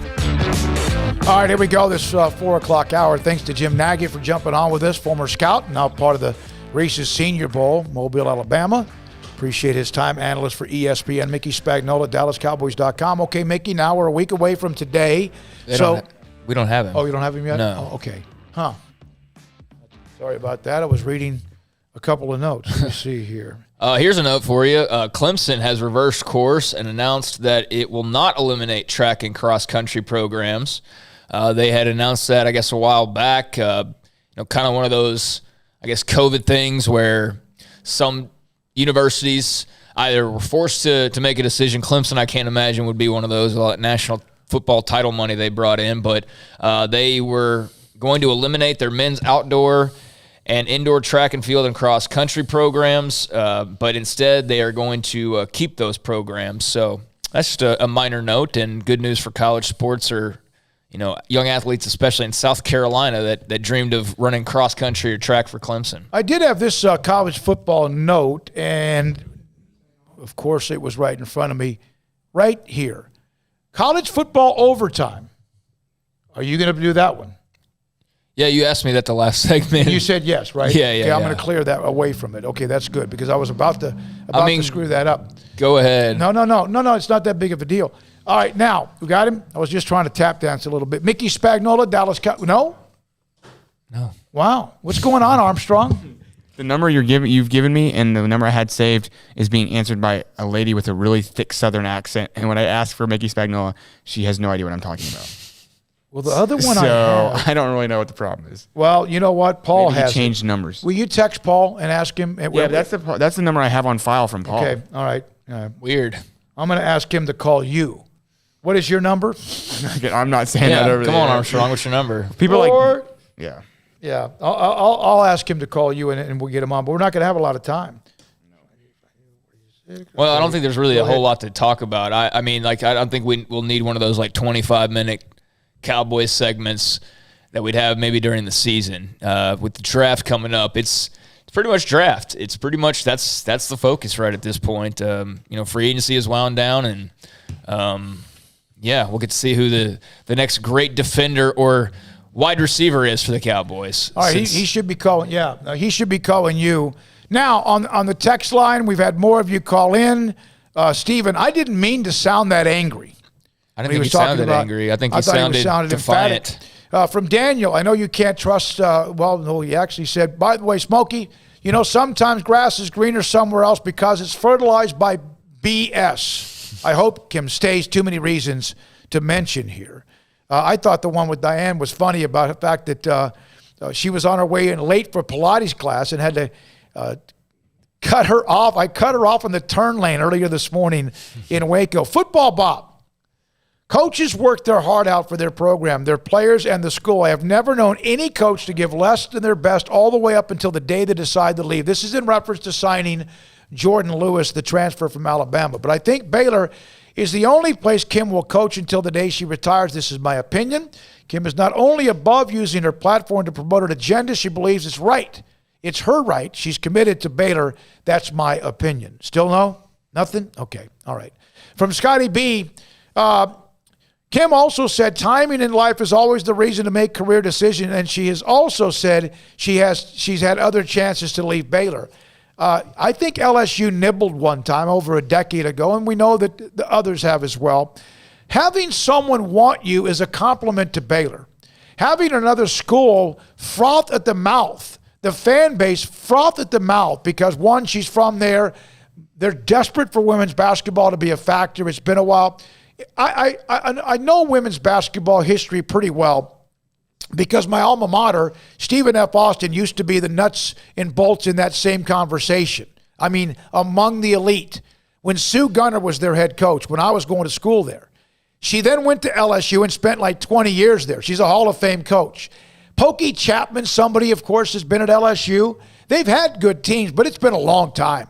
It's been a long, long time. And so, as Sarah said earlier, and as I said last night in my article on SicEm365.com in the premium section, when you have what's going on with the football program under duress, Les Miles, some Ed Orgeron, some former players, some sexual assault, all of that, and then you have a men's basketball coach that's involved in an FBI investigation, even if it's a non-revenue sport, you're looking for something to make you think of something positive, as she did in 2005 and as she's done before with Baylor. And then their baseball team has had their issues at times this year with Paul Maneri, who's a fantastic coach. It's a great, great program in baseball. I would say at LSU, football, baseball, men's basketball, gymnastics, and then women's basketball somewhere, perhaps track and field, of course, ahead of 2 or 3 of those. Yeah, not to mention financial issues. And that's not a real wealthy state, but I'm not going to rip on, the negatives to LSU as though I'm going to sway, anyone's opinion or anything like that. I mean, it is what it is. I think the factors stack more heavily in Baylor's favor across the board, basically. I think the only thing you would give the nod to LSU is there'd be 2 things. It's a bigger school, which I don't think matters at all in this scenario. It doesn't matter at all. And 2, it's Louisiana. And that's really it. It's not the winning. It's not the money. It's not, you know what I mean? It's not any of the things that matter as far as the basketball program goes, unless it's the relationships. I don't know. But, it is what it is. Let's go to some calls, or we got Mickey? We got Mickey? All right, Mickey Spagnola with us, DallasCowboys.com. on the week before the first round of the NFL draft. Mickey, thanks for your time as well. Is by now everything you need as a team, even though there's always constant phone calls, evaluation or whatever, is everything almost, so to speak, that term, the draft board, put to bed? I would say by the end of the day, tomorrow, that would be true. They would have kind of all the evaluations of the players, the positions completed. And then next week, you normally just sit there, probably start fielding some phone calls for that number 10 spot if anybody's interested. But then also going through scenarios like, okay, they start doing their own mock drafts and going around and try to project what each team in front of them is going to do and what teams behind them might do if they indeed, say, trade down a few spots, because you got to have all that information correct. So, but the biggest thing they start doing is kind of doing their own mock. It's like, okay, this happens.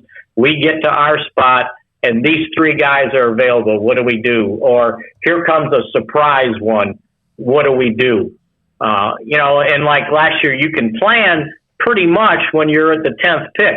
But last year, when they were at 17, in none of their scenarios did they ever get to the point to try to figure out, if CD Lamb is there, what do we do?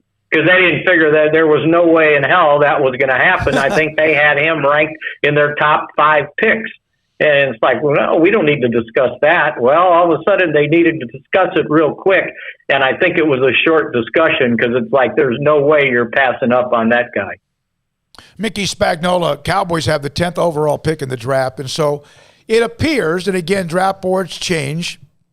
Some are reaches as far as people trying to maybe make a splash or whatever. But it does appear that almost everybody in front of Dallas, not that they don't need defensive players, but it looks like with so many quarterbacks being just like swallowed up, and then some of the offensive weapons available, whether it's Pitts the tight end or wide receivers or offensive linemen, that at number 10, there may not be a defensive player off the board. Is that the perfect scenario for Jerry and the Cowboys? Oh, absolutely. Because, and I know everybody's kind of pigeonholed the Cowboys into, well, you're going to take this or this. My thinking is take the best defensive player available. And to me, when they get to that point, probably the best position available will either be cornerback or linebacker. And as Stephen Jones pointed out in an interview this week, it's basically, he goes, you name the position on defense and we need it. And he included, and you can't have enough linebackers who can cover.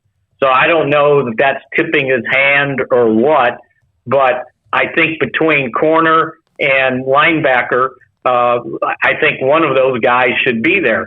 And say if there's still 3 or 4 of them still there.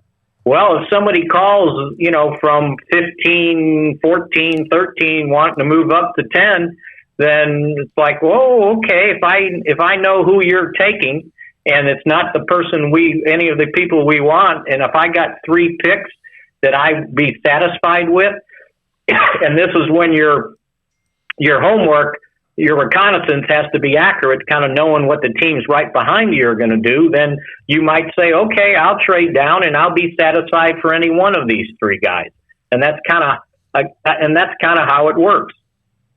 If you were Dallas, and they've had kind of 2 different things, they've been able to, it's not that they haven't drafted defensive people, they have, but they built the last several years around Frederick, Tyron Smith, and then Zach Martin. And, of course, Lyle Collins basically was like a gift from the NFL. So they had this amazing offensive line, and we know some of them have been battered, beaten. We don't know some of the status. But that's, to me, always the best way is to build that. Even with those guys apparently coming back, if there's one of those offensive linemen that drops, is that tempting, or would that just be adding to what you already have? To me, and I don't know what their thinking is, taking another offensive lineman in the first round that high is an embarrassment of riches. because you've already used so much draft real estate on offensive linemen with first-round picks. And I know La'el Collins wasn't a first-round pick, right? But he would have been a first-round pick. And you got a first-round pick at tackle. And you got a first-round pick at guard. You know, to me, at some point, you got to fill in on the offensive line. You know, there's nothing wrong with a second, third, or fourth-round pick starting for you. You can't have 5 Pro Bowlers on the offensive line. And, you know, picking an offensive lineman, okay, the assumption has to be, David, that they extended or restructured the contracts of La'el Collins and Tyron Smith. So to me, you wouldn't have done that if you're sitting there going, well, I kind of hope they're healthy. I kind of hope they're okay and can play this many years. But they didn't. So to me, you know, the surgeries that they had should have cured the problem. They need a backup swing tackle. You know, I'm tired of seeing these washed up veterans coming in as the swing tackle and then they're no good. So to me, second, third, fourth round, then I would take an offensive tackle who could also play guard, but good enough to step in and be my swing tackle.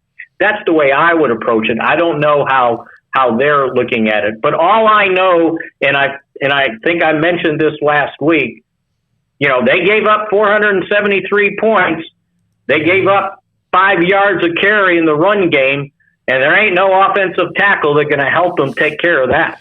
Yeah, and okay, you mentioned embarrassment of riches. Now, they got all these wide receivers to a point where you have almost like, my God, are there enough footballs to go around? They've got all of that.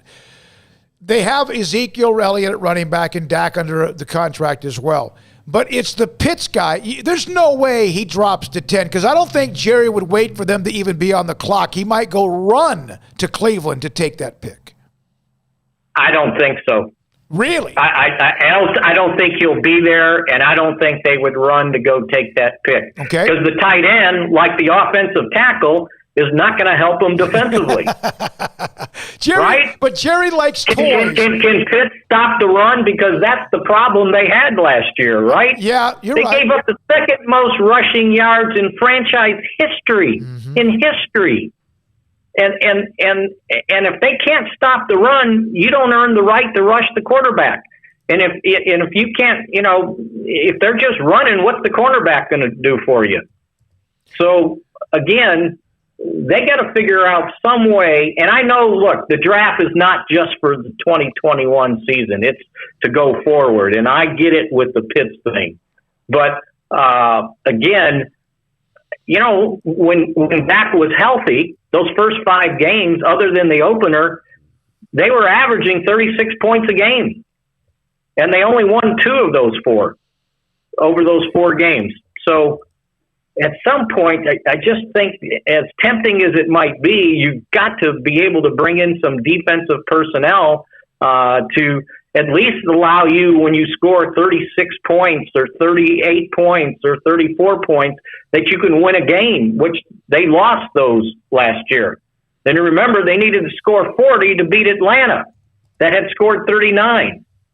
So at some point, unless this Kyle Pitts is the last picture show of tight ends, right? There's never going to be another one that good. And I bet there will be, because that's where college football's going, right? You know, the guys that would play defensive end, they're so athletic, they become tight ends.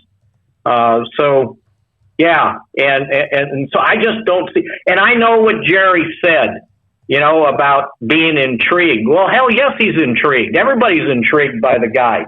But Stephen Jones, when he talked about it this week, he talked about how, you know, everybody in the NFL knows that this guy is that good. He goes, and Jerry was just commenting on it, meaning, yeah, what else would you say about the guy? Mm-hmm.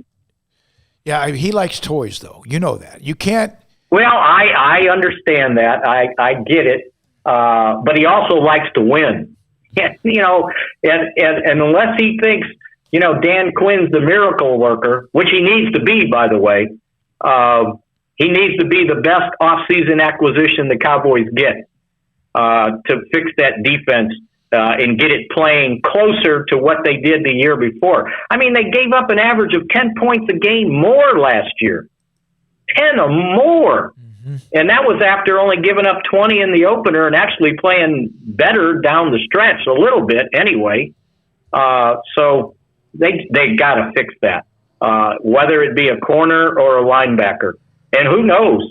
You know, can you get a little bit of both? And maybe if you trade down a couple spots and get a second for your trouble, you can trade back into the first round at the end and pick up something else. So I just think volume of good players is more important than just one guy that's not going to fix what ails them. Mickey Spagnuolo. But that's just me. Yeah, no, I mean, yeah. Well, damn it, why aren't you in there to help him? Yeah, for some reason they still won't let me get past that hallway to go and knock some sense in their head. Yeah, no, you're right. You're right, Mickey. All right, so someone like Devontae Smith, he weighs 100. He weighs 160 something pounds. He can run like lightning. It's a very physical game, but he is dynamic. Is that somebody that no matter his weight and how physical the game is, if you can't hit him, you can't hurt him? But at the same time, they're going to hit him because it's the NFL. Is that someone that he looks like he is going to be a difference maker? What do you do with him? If If I had the choice between him or Waddle, I would probably flip a coin and say I'll take either one of them. And by the way, he weighed in at 170, okay? Not 168. Yeah. He made a point of that when they had the pro day and he did the weigh-in and everybody was holding their breath. What's he going to weigh in at? And he weighed in at 170. And somebody asked him, well, what did you think about weighing in at 170? He goes, well, that's what I've always been. So, yeah, 170. He's so dynamic. I mean, is he Tyreek Hill? Could be. And in this day and age, you know, those are the guys that are making a big difference in this league because no one could play defense, right? Yeah. The NFL's turning into college football. Yep. You better score 40 a game or you're not going to win. Mickey, thank you very much. A week from today, the NFL draft. Mickey Spagnuolo with us Thursdays. He'll join us again on Thursdays next week. It's the first round of the NFL draft. When we come back, Craig Smoak. And off the radar, around 5:15 or 5:20, we'll have Kevin Curtis, Baylor cornerbacks coach, take more of your calls as well. But off the radar with Craig Smoak next on SicEm365 Radio. Richard Carr, Buick GMC Cadillac, they got the summer savings event where they had the summer savings event that'll be coming up. But the spring savings event going on right now at Richard Carr. They've got tons of deals on new and pre-owned vehicles on the lot right now. Thousands in savings going on at Richard Carr. And some of those deals are across all lines, but some of those deals include the line of GMCs. You've got the Sierra. Right now you can save $8,000 on 2021 GMC Sierras. You've got the Acadia. You can save $7,000 off 2021 GMC Acadias. The Terrains, save $6,750 off of GMC Terrains. They've also got the Buick Enclave with its 3 big rows of first-class seating, power, technology, safety, and superior ride. The Enclave is second to none, and during the Richard Carr Anniversary Sales Event, save $8,500 on a Buick Enclave.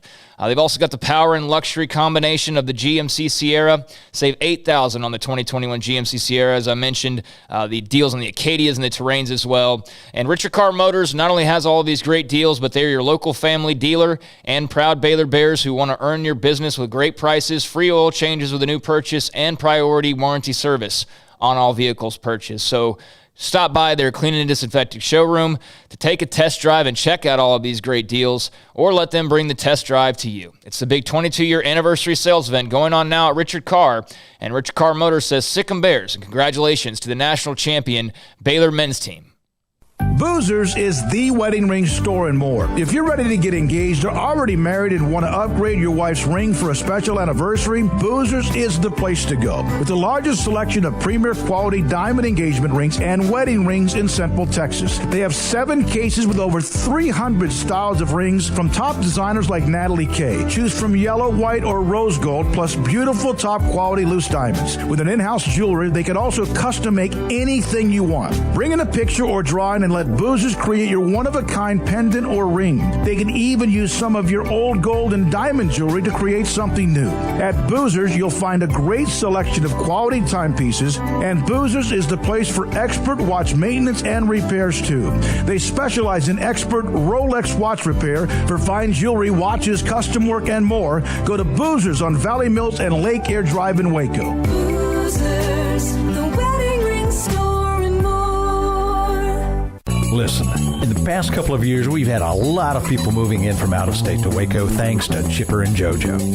And while we welcome these new citizens, they unfortunately brought some of their bad habits with them. Hi, Jay here from Pickup Outfitters, and you know what I'm talking about.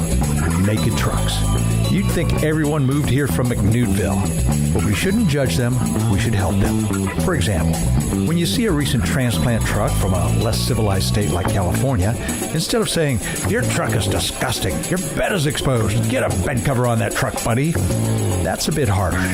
Instead, try something like, in Texas, it's not polite to drive around with your bed exposed. Maybe you should check out the excellent selection of bed covers at Pickup Outfitters. And then if they refuse, you can say, "Well, I hear New Mexico's a nice state." Let's help our new neighbors and let them know that truck nudity is not okay. Let them know about Pickup Outfitters of Waco and send them to our website, createacommotion.com. At Marco's Pizza, get craveable pizza made the Italian way with dough made from scratch, an original sauce recipe, 3 fresh signature cheeses, and premium toppings you love, served hot and safe. Right now, you can get unlimited medium one-topping pizzas for just $6.99 each. Why stop at just one? Order with your app or at marcos.com for curbside, carryout, or delivery today. Marco's, pizza lovers get it.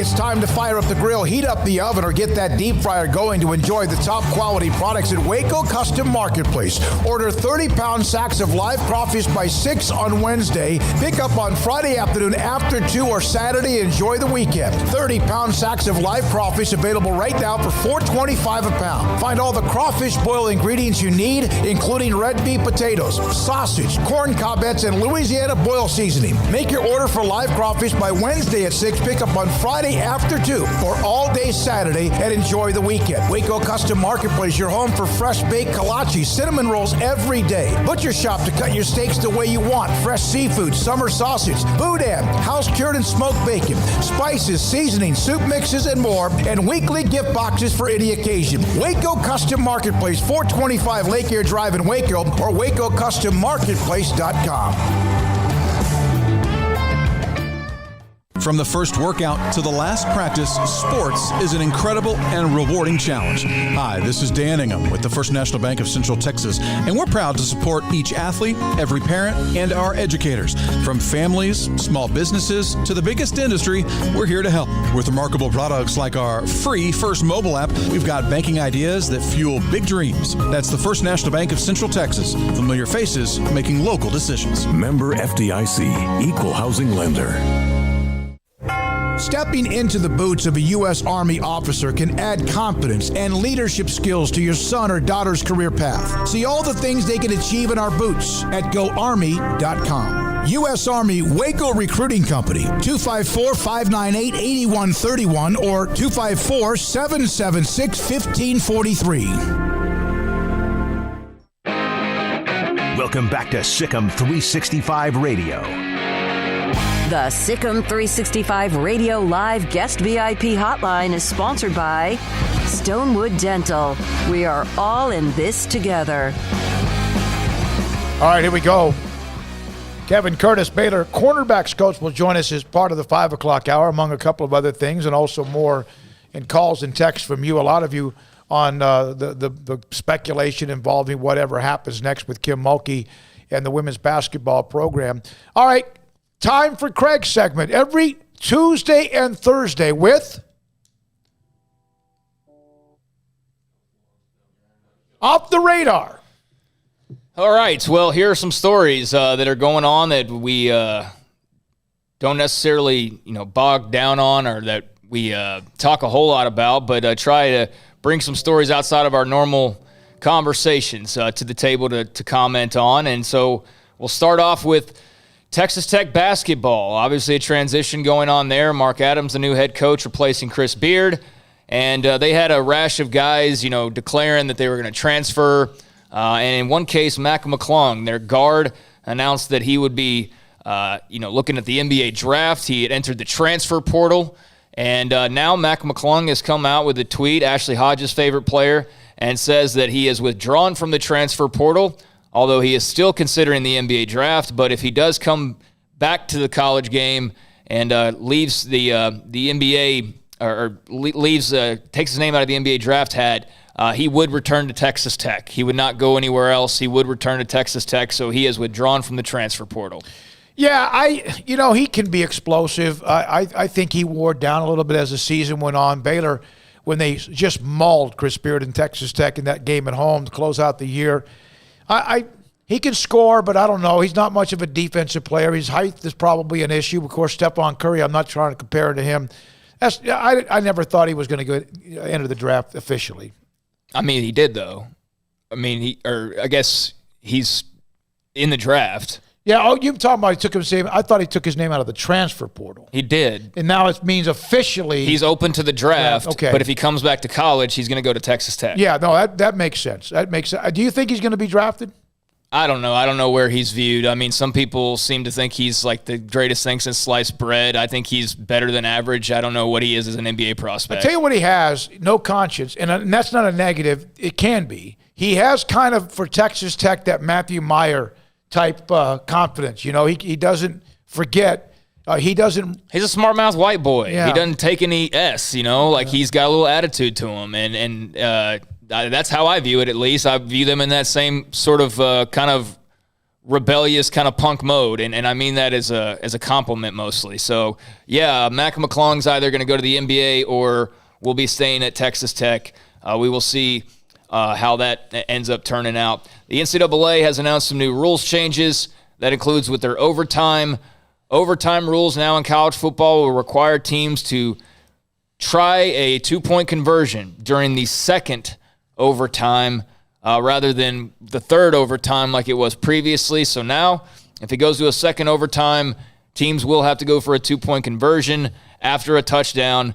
That was, like I said, the third overtime. And if a game reaches 3 OT, teams will now run alternating 2-point plays instead of starting another drive at the opponent's 25-yard line. So what do you think about that? I think the sooner you could try to get an overtime game over, the better. You want to still see who wins the game, obviously. Winning the game is what matters.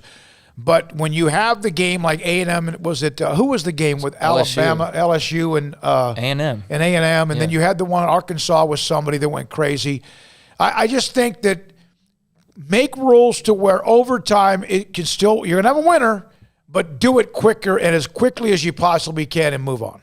Yep, so now going for 2 on the second overtime and alternating 2-point plays on the third overtime is going to be the new rule in college football. So, there's also going to be penalties for faking injuries, things like that.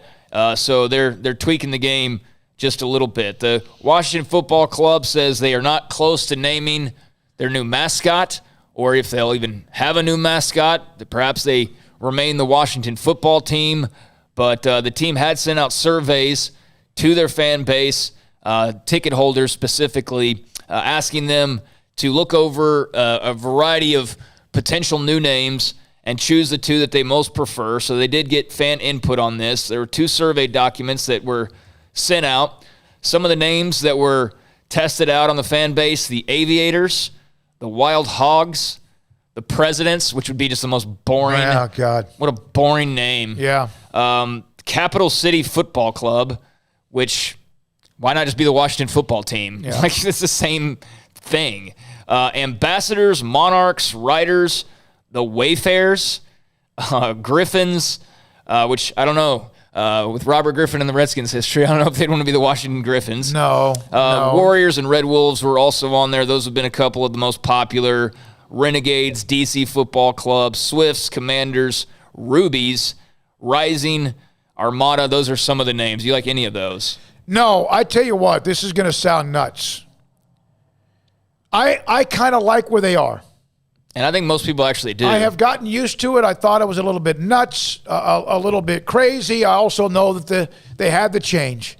And I've gotten used to saying the Washington Football Club. A lot of times when teams change or you have new names and expansions or whatever, to me, hey, you get used to it. You know, you get used to team names. And I'm okay now with them staying with who they are. The Washington Football Club, they've been in existence for 1 year, and they made the playoffs even with a losing record. Yeah, I like Red Wolves. I think that's kind of a cool name. If they could get that, I wouldn't be opposed to that one. But I'm also not opposed to the Washington Football Team. And when you already have a name like the Washington Football Team, I don't know why you're trotting out Capital City Football Club and DC Football Club. I mean, it's the same, you're just repeating yourself, basically. But those are amongst the options, and it's entirely possible that they will, in fact, just stick with the Washington Football Team, and that will be their name moving forward. Been watching Adalis Garcia and the Rangers much? Yeah, just kind of he's curious. A little bit of your thoughts on him. A little him. edgy. I kind of like the fact that he might bring some energy otherwise to a franchise that doesn't have much of it. Yeah, I don't have a specific thing on him. We haven't talked much about the Rangers, and Adalis Garcia has been a player, got a big stick and a lot of fire to him. And so I just wanted to give him a shout out because he's making the Rangers fun to watch, and their starting rotation's actually pretty good. They're not a terrible baseball team. They're just a very young baseball team in some cases. But I think you look at Garcia, you look at that rotation, there's some things to like about the Rangers. He's 28 years old. He's had 3 home runs in the last, 5 or 7 games. He's had 5 or 6 extra base hits on top of that. He's got a little swagger to him. Now, I don't want to see too much of that. You don't need too much. But it's a franchise that otherwise, who are they? They got a young pitching staff that's giving you glimpses of not being bad. They were able to completely retool the bullpen. But I liked him. 3-run homer last night. They won 2 out of 3 against the Angels.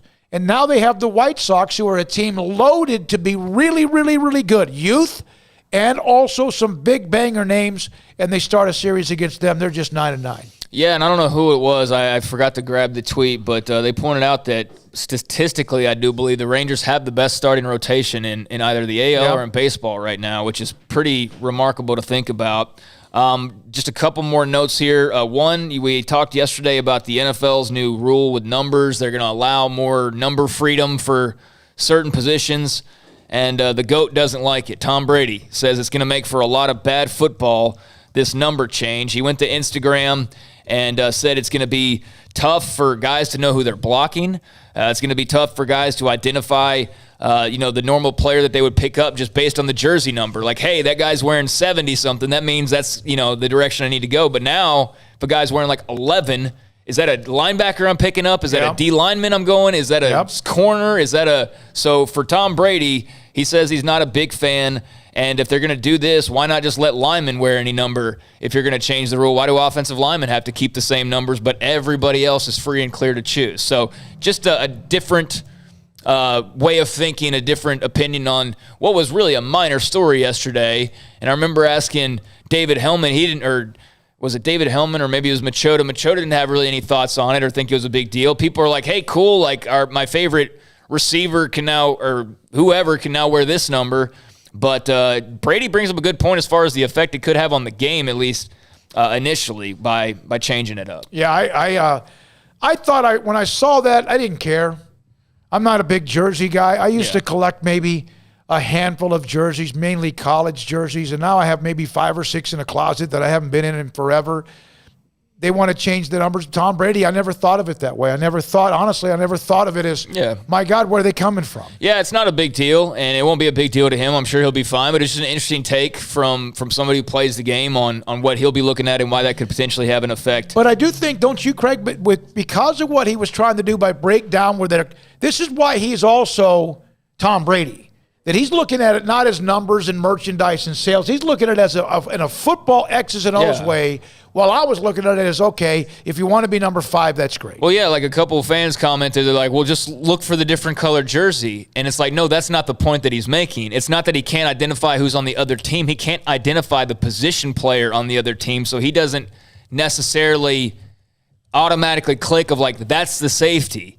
Because now the safety's wearing like 62, and he might look like a safety, but is that the safety or is that the corner? Or is that an outside linebacker? And so you can see where that could kind of be a little bit more confusing for such a small, minute thing that they're really doing overall. And I did want to mention the A's have won 11 straight games, by the way. I meant to bring that up with the Rangers. The West, with the Astros in a free fall, they've lost, 9 of 10? They've been banged up injury-wise. They've had some COVID issues as well, And finally, Missouri is coming back to the Big 12.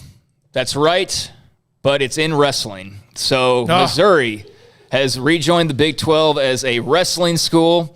The Big 12 has other non-Big 12 football, baseball, basketball schools that are a part of it, but Mizzou Wrestling announcing we're back. They'll return to the Big 12 Conference in the 2021-2022 season. So I guess Missouri and the Big 12 Conference kissed and made up a little bit. And for what it's worth, the Big 12 actually has some pretty good wrestling schools. You've got Oklahoma State, who's been a powerhouse for a long time. They're a top 10 program. Iowa State has a top 15 program. Oklahoma's a top 20 program. And then there's Northern Iowa and Wyoming, who are both top 25 programs. And they are obviously just wrestling members, like Missouri will also be just a wrestling member. I'm trying to think of the teams in the Big 12 in Texas, if any of them have wrestling. The state of Texas has some high school wrestling, but there's not a lot. There may be a few more now than there was 10 years ago. It's really only like Allen and Plano and those types of places with really and some big private budgets. schools as well. Yeah. Okay, is that it? So, that's just a few things that were a little bit off the radar. Those are some stories that we may not get to, but they have a lot of impact and also interest, thanks to Off the Radar every Tuesday and Thursday with Craig Smoak around 4:45. When we come back, Kevin Curtis, the cornerbacks coach of Baylor, will be a part of the hour. More text coming from you. I just had someone send me a text that was a comment that was about the Baylor Kim Mulkey LSU, and then it was deleted, not from you, but a text you sent to me.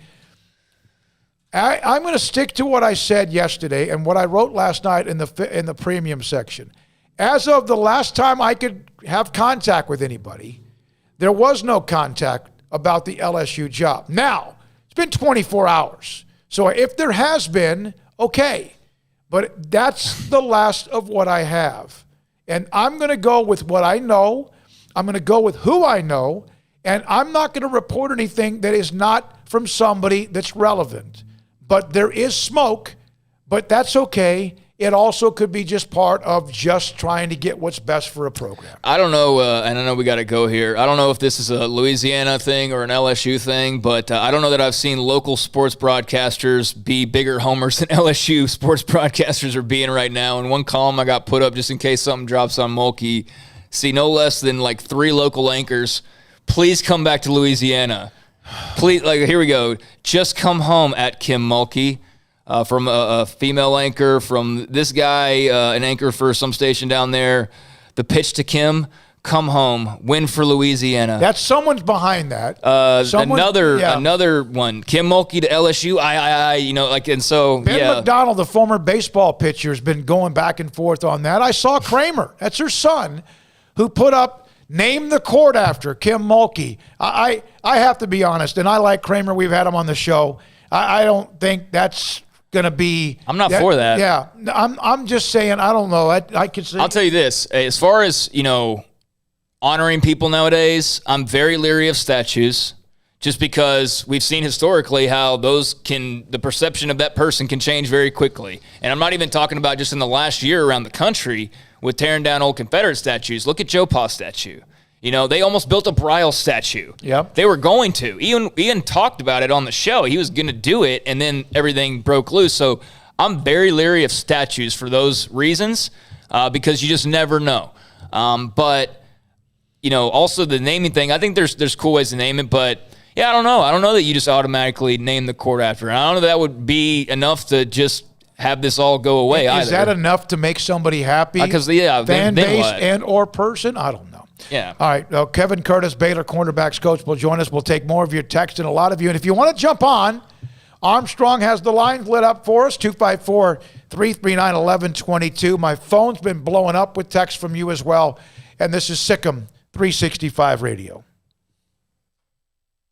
University, students find their place to shine.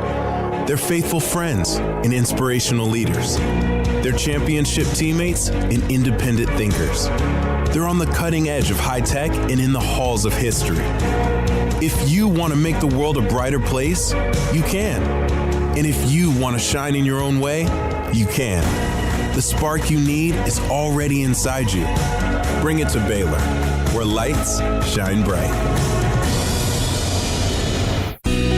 Let Camille Johnson Realtors guide you seamlessly through the process of buying your dream home or selling your current one. Commercial, farm and ranch, or residential, Camille Johnson Realtors can smoothly and successfully lead you through any transaction. With a team of 28 experienced agents who are excited about serving you, Camille Johnson Realtors services the entire greater Waco area. If you're in the market to buy or sell, contact Camille Johnson Realtors, 104 Midway Center in Woodway, or find them online at www.camillejohnson.com. Camille Johnson Realtors, elegant, charming, warm. Welcome home. Did you know that 1 out of every 4 men have symptomatic low levels of testosterone and don't even know it? And if you think you're too young to worry about it, guess again. Low T levels can make you feel tired and grumpy, cause weight gain, and wreak havoc on your sexual desire and performance. Petty Clinic Low T can set up same-day blood screening and results, so if you're tired of being tired, I challenge you to man up and Google search Low T Waco or go online pettycliniclowt.com. It's a private clinic with an atmosphere catering to men. Affordable, only $150 a month, includes lab work, office consultation, testosterone injections, follow-up visits compared to $395 a month in Dallas or Austin, and you don't have to fight the traffic. Petty Clinic Low T as board-certified physician consultations will provide the best form of brand-strength testosterone available. Contact Petty Clinic Low T today, just off Highway 84 and Old Hewitt Drive in Woodway. Petty Clinic Low T, helping men become the high-performance men they deserve to be. PettyClinicLowT.com or Google search Low T Waco. Texas Farm Bureau Insurance has protected fellow Texans with auto, home, health, and life insurance since 1952. With more than 260,000 square miles of land and 27 million people, that's a lot to cover. Whether you're wrangling cattle or wrangling kids, we're proud to protect Texans in all Texan ways of life. Stop by and see our agents at one of our 3 McLennan County locations. Coverage and discounts are subject to qualifications and policy terms and may vary by situation.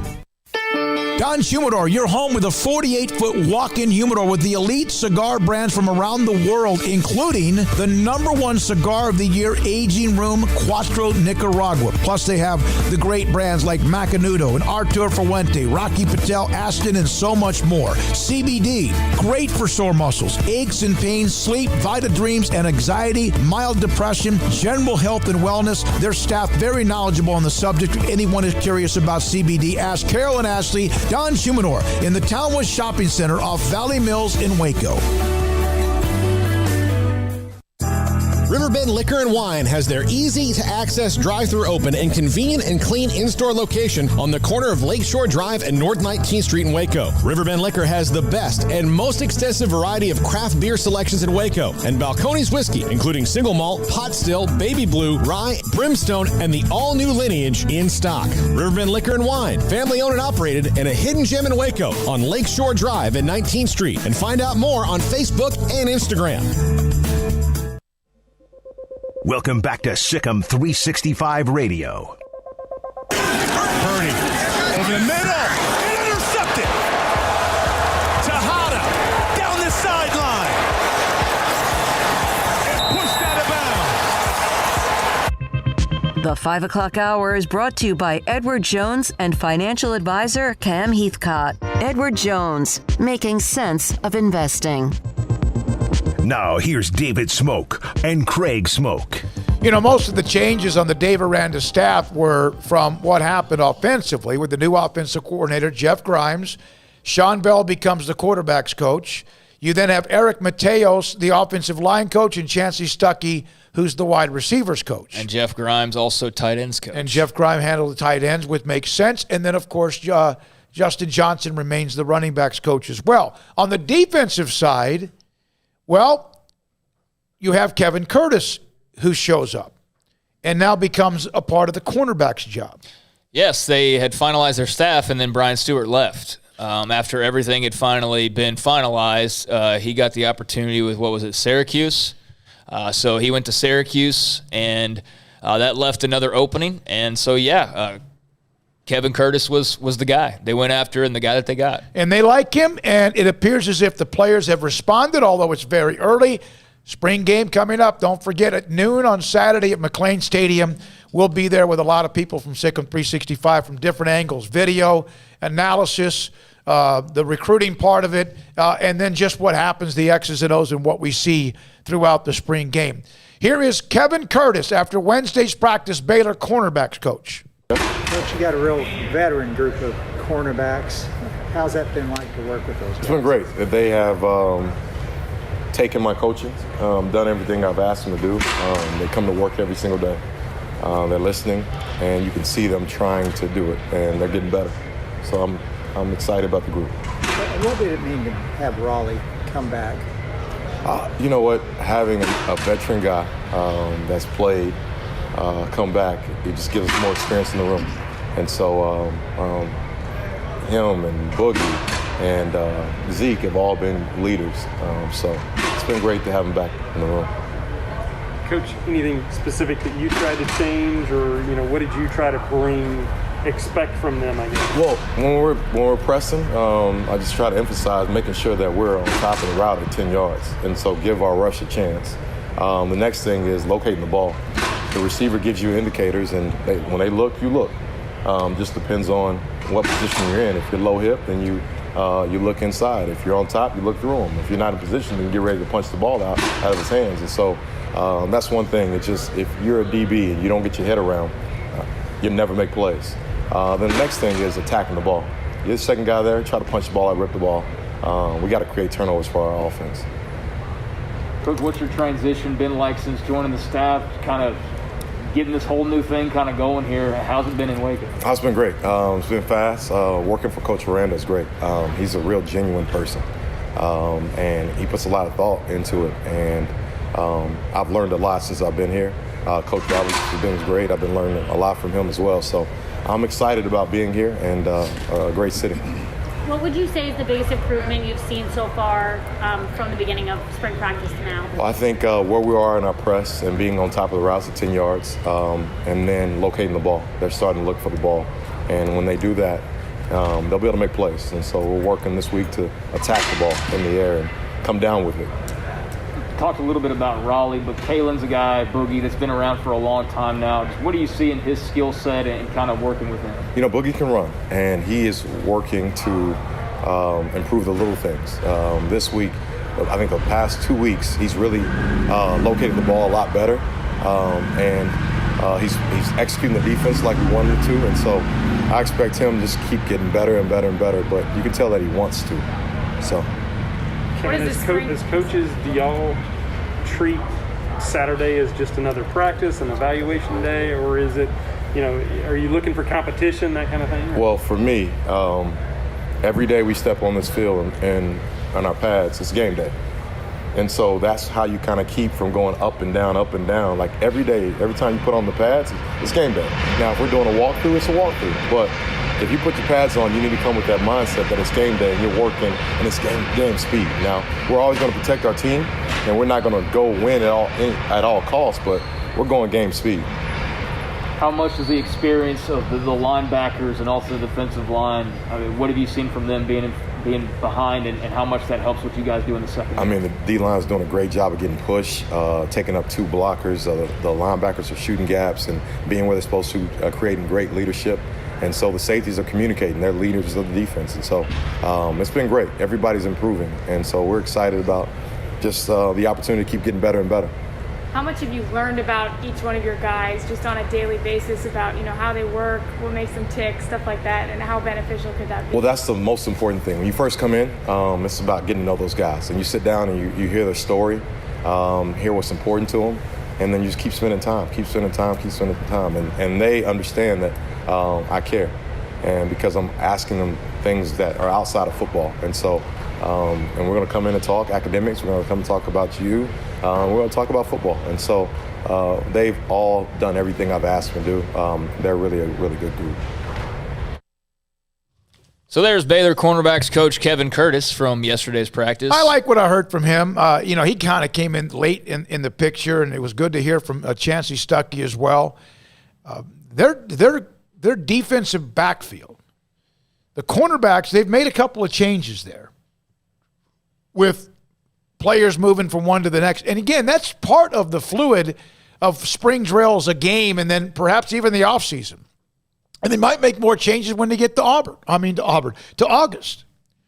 I mean, potentially, yeah. I mean, they've moved a couple guys. You had Lorando Johnson and Al Walcott just swap spots, basically, and outside of that, there might be a little bit of shuffling, but I mean, it's pretty much the same group from last year. It's Kalen Barnes, it's Raleigh Tejada, it's Mark Milton, it's, then younger guys after that. So you then, turn your attention to the safeties, but Curtis is focused on the cornerbacks, and we talked to Pallage last week about the safeties, but, Woods and Morgan and Petrie and those guys, shoot, I mean, that's a solid back 5 or 6 that they have right there. I don't know how solid of a back 12 they have.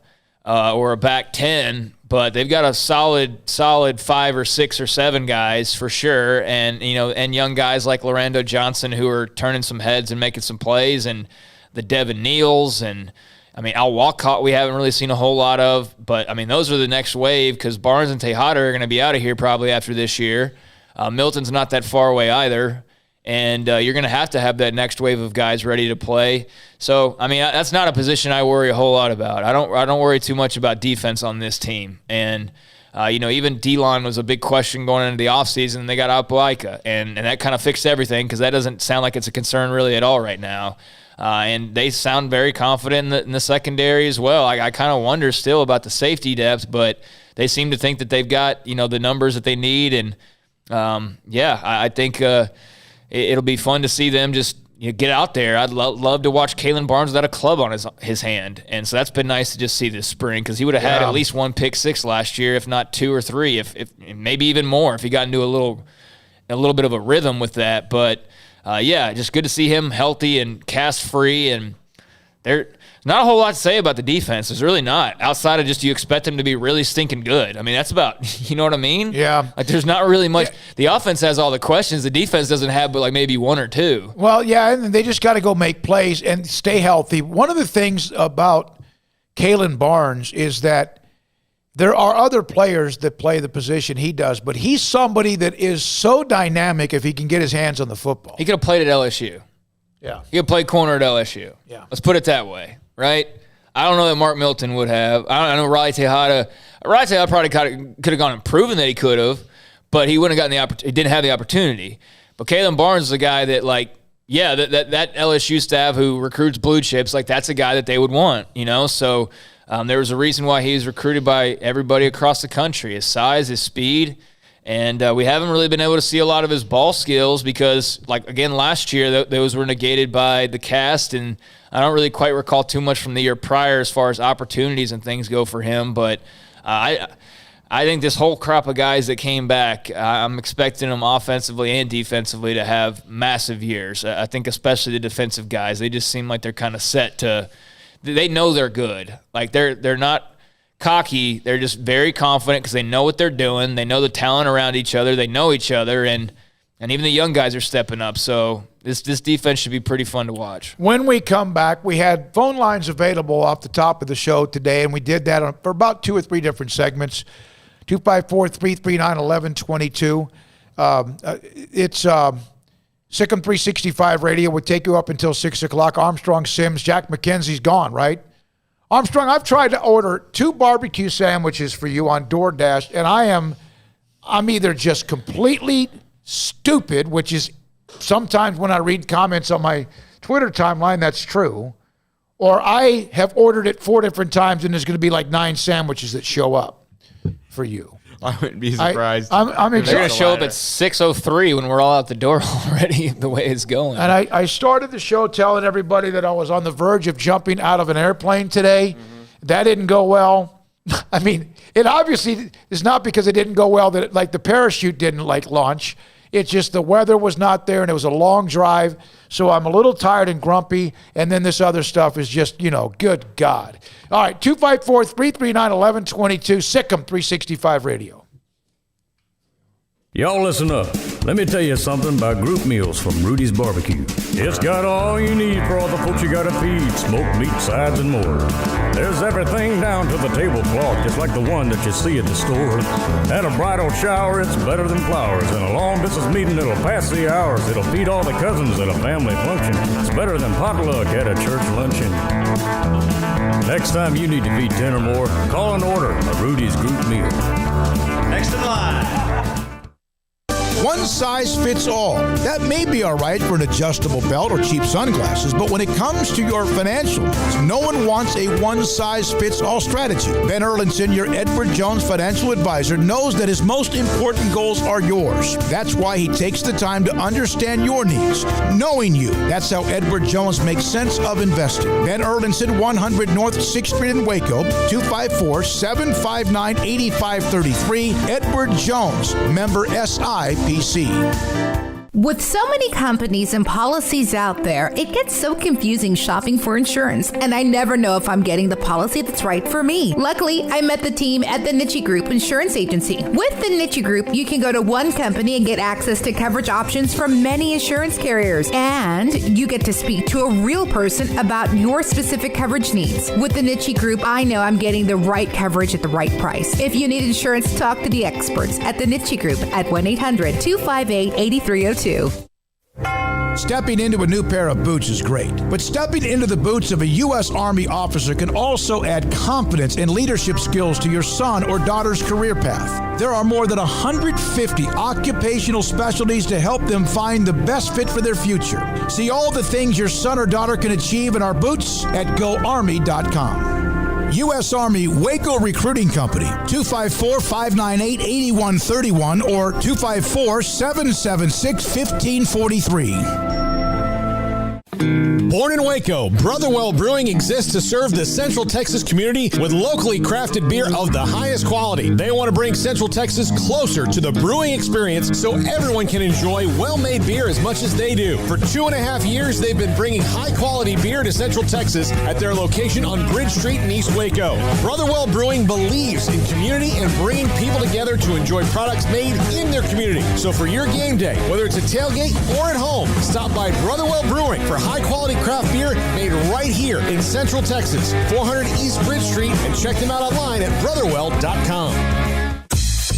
Southwest Sports Medicine and Orthopedics, the team physician of Baylor Athletics. Our doctors specialize in the diagnosis and treatment of any and all sports-related injuries. Celebrating over a decade of service in Central Texas, our doctors are equipped to handle a wide range of issues, whether it's your foot or ankle, orthopedic spine care, your hand or wrist, knee and shoulder pain, or if you're in need of our arthritis or total joint clinic. Come see us at the new Baylor Scott and White Ted and Sue Getterman Sports and Orthopedic Center. Trusted doctors at Baylor Trust, Southwest Sports Medicine and Orthopedics. Our goal is to get you back in the game.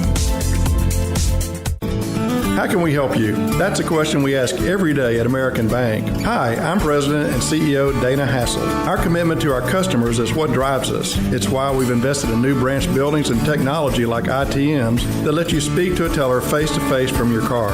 It's why we work with local businesses, helping Waco grow and thrive. And it's why decisions about your accounts and loans are made here in Waco by people who know you. How can we help you? Find out at American Bank, member FDIC.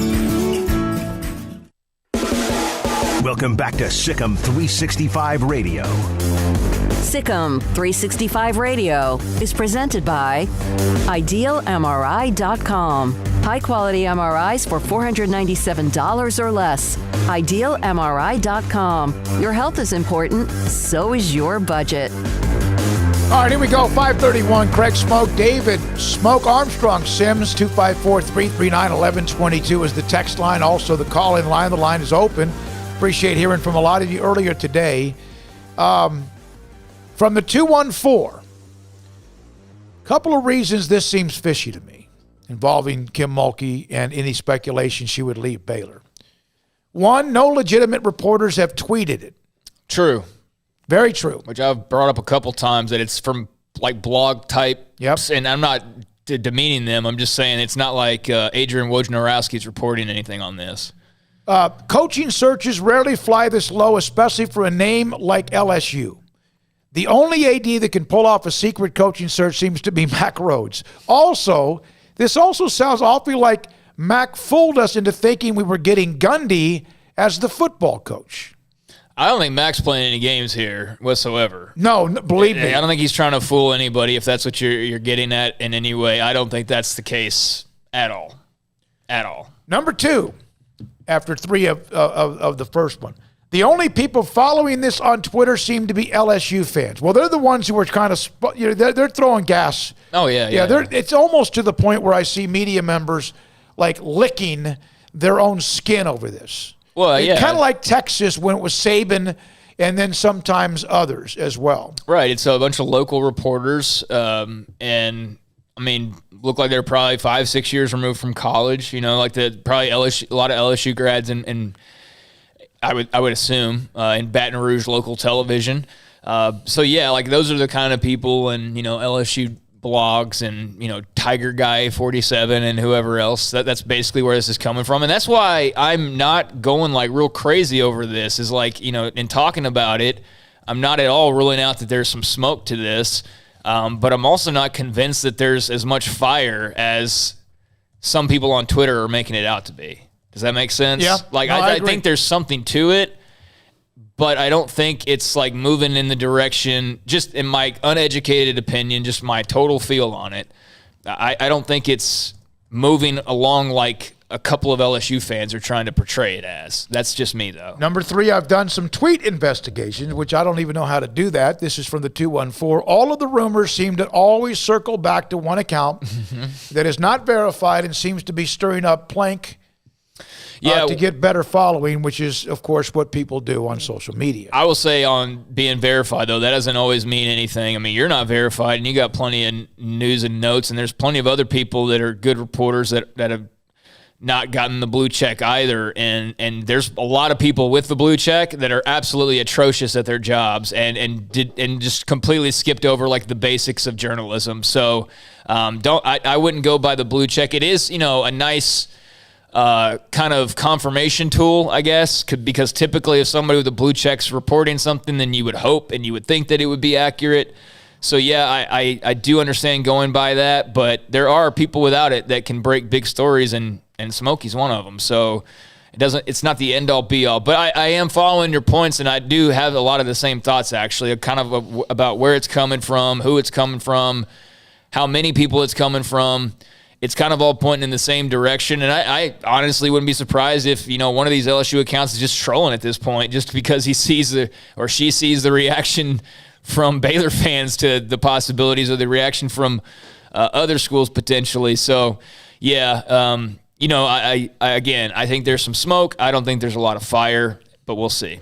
Now, last night, and I'm not one that writes very often. I don't, but I put up a note about just my 2 cents on Kim Mulkey, Baylor, and LSU.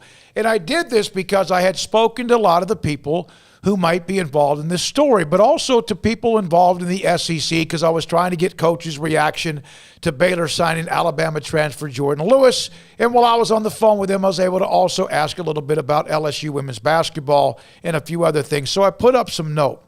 And there is gossip and reality to this. But it started with the interview a week ago on a station in Baton Rouge by Kim Mulkey when she was on the show with Jordy Culotta, who got a lot of play out of this, and good for him.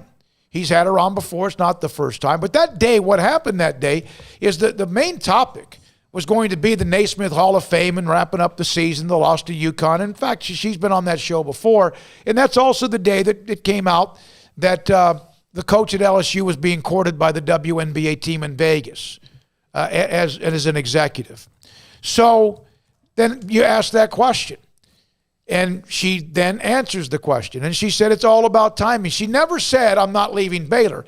And really, quite frankly, she doesn't really have to say that, in my opinion. It'd be nice. It might settle your britches. That's fine. Might help you feel better. But that's really, she didn't say she was interested, but she never said that she wasn't. And so the gossip and the reality are from those comments. I listened to it. I didn't listen to the whole thing. I listened to part of it, that part. I actually listened to about 5 or 6 minutes of the interview. And then it came back and it was kind of reiterated again.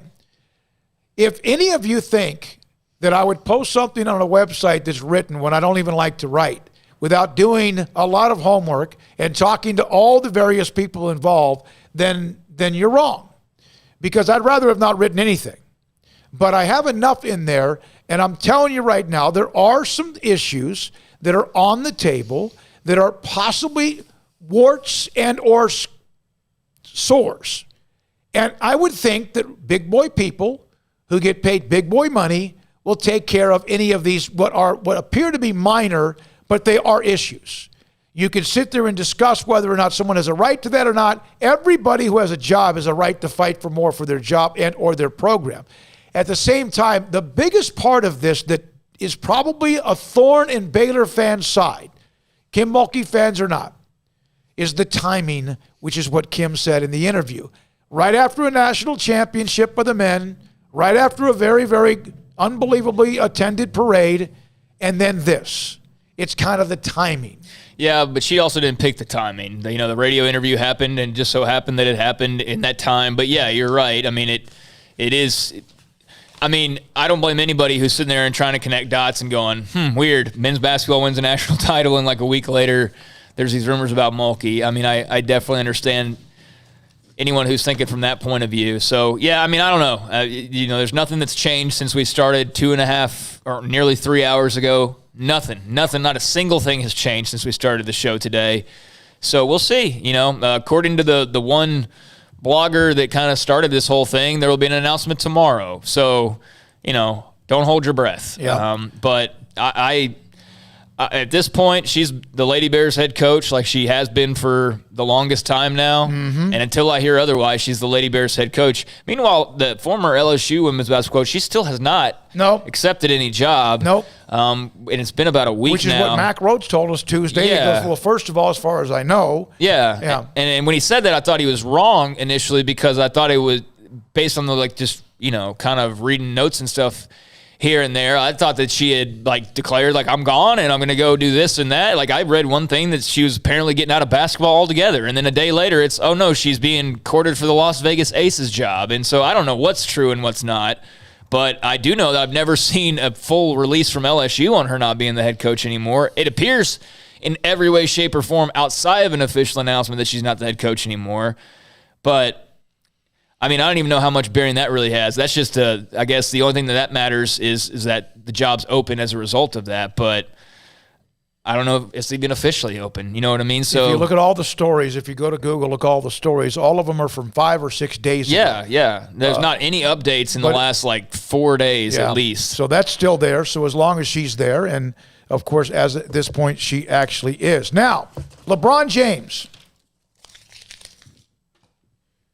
He had a tweet yesterday about the cop and the police officer in Ohio that was a part of the shooting with a 16-year-old girl who was trying, it appears, to injure or worse, stab with a knife in her hand a young girl who was, and he shot her, ended up shooting her 4 times. The police officer shot the girl with a knife, yes. Yeah. So LeBron, from just afar with all 500 billion followers that he has, put up a picture of him, the police officer, and said, "You're next." And he took it down. He deleted that. He came back with kind of a, not apology, but the fact that he's concerned and continues to be concerned about social injustice, etc. He has a lot of power, and I understand LeBron has his own feelings, and he has every right to them, but that was so reckless. Oh, no, so reckless. No, it's not LeBron's fault, though, because his whole explanation for deleting the tweet was that it was still other people's fault. It wasn't that he said something incredibly stupid, which LeBron did say something incredibly stupid. I don't care how good he is at basketball. That doesn't make him a rocket scientist. That doesn't mean he knows any more than anybody else. And that doesn't mean, that his word matters any more than others. It doesn't. He and I, at the end of the day, bleed the same, breathe the same, and all of that. He's a far more famous, far richer than I'll ever be basketball player. But just because he's that doesn't mean that his opinion on certain things matter any more than other people's. And yesterday he was absolutely wrong. And he tried, whether intentionally or not, to create more division. And he tried to, again, portray the cops as bad guys. And look, this is such a complicated thing. So to just go, to try to simplify it, I think is really unfair to the whole atmosphere. But bottom line on him specifically, what he said was stupid. And then it made me like him less when he actually came back around to explain why he deleted the tweet. Well, he deleted the tweet because it was a stupid tweet and because he was catching hell for it. It was an uneducated and ignorant tweet. Yeah. And then he came back around and said, well, I'm just tired of seeing black people being killed by cops, and that his words basically are being used to create more hate. And it's like, no, dude, you're the one that did that. There was nobody talking about LeBron and what LeBron said until LeBron said something. And then LeBron said something incredibly stupid, so stupid that he had to delete it, and then so stupid that he had to come back 3 hours later and explain why he deleted the tweet, and then give a BS reason for why he deleted it. I could care less what LeBron James does on the basketball court, off the court. It doesn't matter to me. Great player, maybe the greatest ever, that's all fine, but that was dumb. That was dumb, and he should just own that. But instead, he is, playing the victim card almost of it wasn't what I said that was wrong. It's just, I'm just so fed up. And I get that there are a lot of people that are super fed up. I do understand that as best as somebody in my position can understand that. But that doesn't excuse you going and running your mouth and saying something completely reckless that just gets people more filled with hate and more disruptive and more attacking. And that's exactly what he did. There was nothing good that came out of that tweet, and not something good doesn't have to come out of every tweet, but that by him yesterday was uneducated and just foolish, and he needs to own that. Well, and also what is uneducated and what to me is foolish, and it surely doesn't help, is that those who tried to rally around LeBron he has a right to say that this guy, no, he didn't. He has a right to say a lot of things, like all of us, like I do. But he didn't have a right to single out that cop the way he did. You're next. He then also said this: anger does any of us any good. And that includes myself. Gathering all the facts and educating does, though, okay? Kind of maybe. My anger is still there for what happened to that little girl. My sympathy for her family, may justice prevail. What about the girl that was getting stabbed? But he kind of never said, I'm sorry. Because he doesn't have to. Do you think he's ever said sorry in his life? Man, I don't know. Do you really? We're talking about a dude.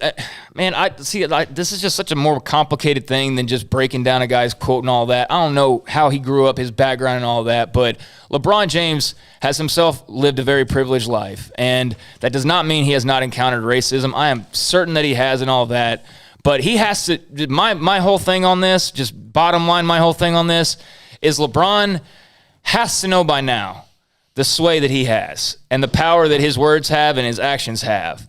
And so by all means, champion a cause that you feel passionate about. By all means, work towards bettering, anything that can be bettered. By all means, be angry about, the atmosphere and things that have happened. But don't try to pour gasoline on it and then go, oh, but not me. No, that's what you did. And you did so without having all the facts. And yeah, there are people that can be, that can make the argument about how it should have been handled or all that. But bottom line, LeBron just said something stupid.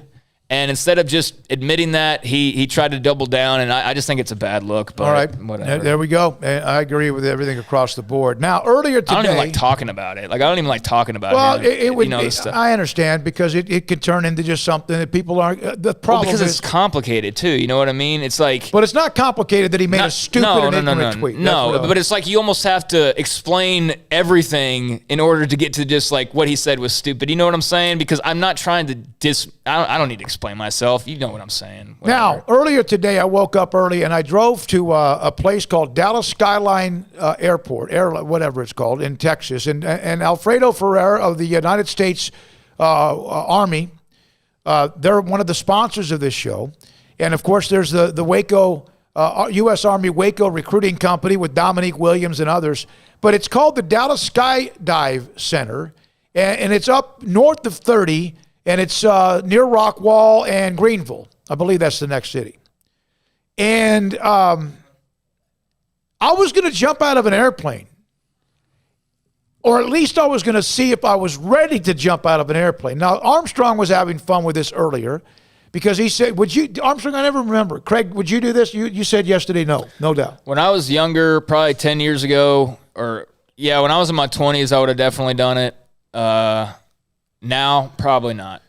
Well, so they contacted me, and initially when they said, hey, do you want to do that? They're doing a promotion. They're great sponsors of ours. They have been really through some football season as well. And then they mentioned something about, I call it parachute diving. Of course, it's skydiving. Parachute diving. It's tandem jumping. In other words, there's a U.S. Army Golden Knight who is attached to whoever you are that's going to jump as well. It still means you have to look over the edge of an airplane down what could be 7, 8, 10, 12,000 feet. Now, sometimes I have to admit, I've been in an airplane and I've looked down and you get that little feeling. It's kind of an anxiety in your body. I've done that even if I've looked down 100 feet, much less be 7,500 feet up.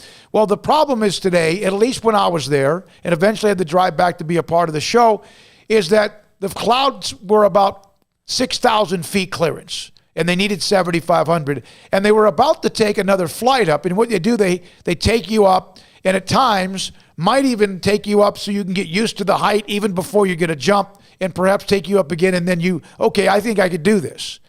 It's amazing. These parachutes in the, whatever you want to call them, the backpack that has the parachute in it. There are 3, 4, maybe 5 different ways it seems like that a parachute's going to be launched. One, whoever your tandem diver is, in this case, U.S. Army, the Golden Knights, like almost in special ops type with what they do. And they did a jump out of a plane and how they land, and it's incredible how the speed is incredible and how they can control it.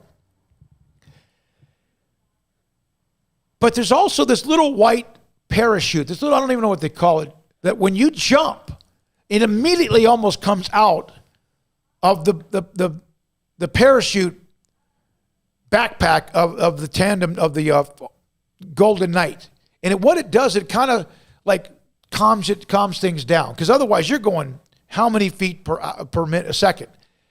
But there are so many different chutes that can go off that are part of the safety. And I thought I heard, and I could be wrong, and if you've ever skydived, you can let me know, 254-339-1122, that there's also something that they have in one of the packs that's around, your back or around the tandem jump, the Golden Knight, that based on, Armstrong, I think it's your speed and how fast you're going or dropping that might launch an automatic parachute. Like it's almost wireless, but it's based on the speed, and whatever that parachute is in your bag is going to go off because something may have gone wrong. Would that not make you feel better? Yeah. But you don't, oh my God, do I pull the red one, or do I pull the green one, or the blue one, or the yellow one? So it's almost as if it goes off no matter what. And at 99.9999% of the time, it's okay. And there's always going to be, just like anything else, it's like taking off in an airplane, driving a car, waking up in the morning, going to sleep, walking down the stairs, you never know, right? But it is insane how these guys control the parachutes, the Golden Knights. And they're on their way back. I think they go to Ohio next, and then they go back to their home base in Fort Bragg, North Carolina. But I've always been amazed by special ops and any of our military and how they can go you never hear them. And all of a sudden, here comes a parachute, a guy coming down at God knows how many miles per hour. And they nail it almost every single time. You see them at games, they come down, hit the field or whatever. I'm going to do this. I couldn't do it because they couldn't get the clearance of how tall or how far up or the clearance of the clouds. But I feel like I wasn't so sure as I was driving up there, I'm going to do this. And they're going to invite me back. It's going to be a while, but it's called the Dallas Skydive Center, and it's just north of I-30, east of Dallas. And it was amazing, just watching them do that. Armstrong, now that I've told you that, would you jump? Still no. No, I'm still not doing it. I mean, it doesn't. You can have 20 of those things. It doesn't matter. It's still jumping out of a plane. Yeah. And I mean, I'm not worried about the details of the parachute because I would only do tandem jumping anyway. So it's completely out of my control to begin with. Myself. No. So no, that doesn't make me feel any better because it could have been 1, it could have been 20 levers or whatever safety precautions. It's still up to the guy that is sitting on my back. Well, but not if it's got that speed distance control factor. It's kind of like if you have an air conditioner, you put it on 72, right? It goes up or down, right? It's the same thing with this parachute will pop out based on how fast you're going. Okay. Yeah, I mean, that's cool, but I still don't want to jump out of an airplane. I don't care what the parachute does. My biggest fear would be looking over the edge because you have to go. You have to go. Yeah. You can't go up on one of those things. Now, there was some discussion about if you do have motion sickness. Well, I would think that, I don't know if, I only time I ever have motion sickness is if I'm in a car and I'm not driving. Oh, yeah. Yeah, I get that. For some reason, I don't know what it is, because if you're driving, it seems like you kind of know where the bump's coming and all that. But this was great. And they went over injuries and all that stuff and what you have. And I want to thank Alfredo Ferrer and also thanks to U.S. Army, the Waco Recruiting Company, for being a part of it. They were fantastic. We'll come back and wrap it up. SicEm365 Radio. Car has the trucks, man. They have the one for you. Crew cab, short or long bed, silver, black or blue. Texas size selection, great prices too. Richard Carr, he has the truck for you. Carr has the trucks, man. He has the truck you need. If you want the best truck, you want a GMC. Texas size selection, great prices too. Richard Carr, they have the truck for you. Boozers is the wedding ring store and more. If you're ready to get engaged or already married and want to upgrade your wife's ring for a special anniversary, Boozers is the place to go. With the largest selection of premier quality diamond engagement rings and wedding rings in Central Texas. They have 7 cases with over 300 styles of rings from top designers like Natalie Kay. Choose from yellow, white, or rose gold, plus beautiful top quality loose diamonds. With an in-house jeweler, they can also custom make anything you want. Bring in a picture or drawing and let Boozers create your one-of-a-kind pendant or ring. They can even use some of your old gold and diamond jewelry to create something new. At Boozers, you'll find a great selection of quality timepieces, and Boozers is the place for expert watch maintenance and repairs too. They specialize in expert Rolex watch repair for fine jewelry, watches, custom work, and more. Go to Boozers on Valley Mills and Lake Air Drive in Waco. Boozers, the wedding ring store. It takes time to reach goals. It's a truth that applies to more than sports. It goes for your financial goals as well. You work hard for your money, and you deserve an investment strategy that lines up with your game plan. And Tom Albers, your Edward Jones financial advisor, can help. If your financial investments aren't putting forth the effort you desire, stop by today for a financial review. Tom Albers, 4301 Lakeshore Drive, 254-776-7605. Edward Jones, member SIPC. From the first workout to the last practice, sports is an incredible challenge. Hi, this is Dan Ingham with the First National Bank of Central Texas, and we're proud to support each athlete, every parent, and our educators. From families, small businesses, to the biggest industry, we're here to help. With remarkable products like instant issue debit cards free at all of our banking centers, we've got banking ideas that fuel big dreams. The First National Bank of Central Texas. Familiar faces making local decisions. Member FDIC, Equal Housing Lender. At Marco's Pizza, get craveable pizza made the Italian way with dough made from scratch, an original sauce recipe, 3 fresh signature cheeses, and premium toppings you love, served hot and safe. Right now, you can get unlimited medium one-topping pizzas for just $6.99 each. Why stop at just one? Order with your app or at marcos.com for curbside, carryout, or delivery today. Marco's, pizza lovers get it.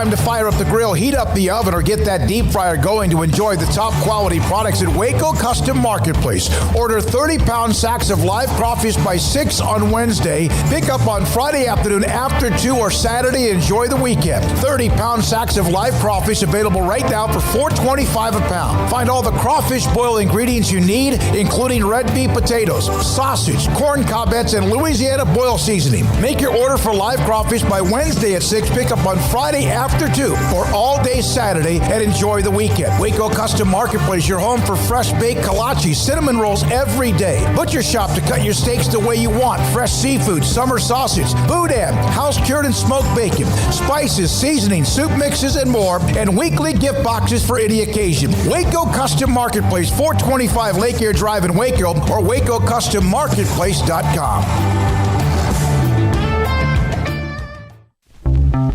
Welcome back to SicEm365 Radio. Are you a SicEm365 superfan? Then try out our premium subscriptions at SicEm365.com. Hey, Daniel, thanks for the text. We were talking about high school wrestling earlier because of college programs and the Missouri story that Craig had during the Off the Radar. There are 350 high schools in Texas have wrestling. Only Shriner, Wayland Baptist, and Texas Wesleyan among the colleges have wrestling, and which is kind of what my point was. I don't think of anybody that I could think of, and I do know that there's a lot of private schools, and not just private schools. Highland Park, you think of sometimes as a private school, but it's not. I went to the wrong area of high schools because the sports I actually probably wanted to play the most in hindsight weren't even available. I would love to have wrestled, and I would love to have played hockey, but those were not options in Tyler, Texas. I think Henderson or a couple of schools down there tried wrestling, and one of them got a high school football coach fired because he didn't want to support it with school parts of their budget. And the quarterback's father, he also wanted his son to be able to wrestle at a high level. And it kind of got into a pissing match, and then all of a sudden a Hall of Fame coach in Dennis Alexander's gone. Growing up in Highland Park, going to wrestling matches, like, that's a thing you do. No, it's a hell of an event. Like, I literally, when we would just go to the wrestling match, like, on a Saturday, just like you would a basketball or football game. Dude, watch, like, some Iowa meets or, like, the big ones in Iowa, like when Iowa and Iowa State and all those schools get together, and it's like, it's awesome. It's freaking cool. And I would say, though, it's an East and Midwestern sport, no question. The only thing, though, that would be a huge drawback to wrestling would be, like, I guess it's not for everybody. It's just for guys who I guess really have a problem with either shedding weight or putting on wouldn't be too bad. Although, eating all the time sounds fun, and then that gets really, really old and makes you sick, and you just got to kind of force feed yourself. But the weight cuts and stuff like that's not appealing at all. I remember just Pop Warner weights. There was that too. But you go to the sauna bath that morning or whatever, spitting into a cup. But oh well. Yeah, but just if I had the chance, I would have tried wrestling and hockey, but maybe in another life. Tomorrow, Gil Brandt will join us. He'll be a part of it. Grayson Grundhafer will join us, among some others that we'll have for the show tomorrow. Got a couple of other guests that I'm working on as well. For Armstrong Sims, Jack McKenzie. For Craig Smoak, I'm David Smoak. Paul, I think, is back tomorrow as well. I'm David Smoak. Good night on SicEm365 Radio.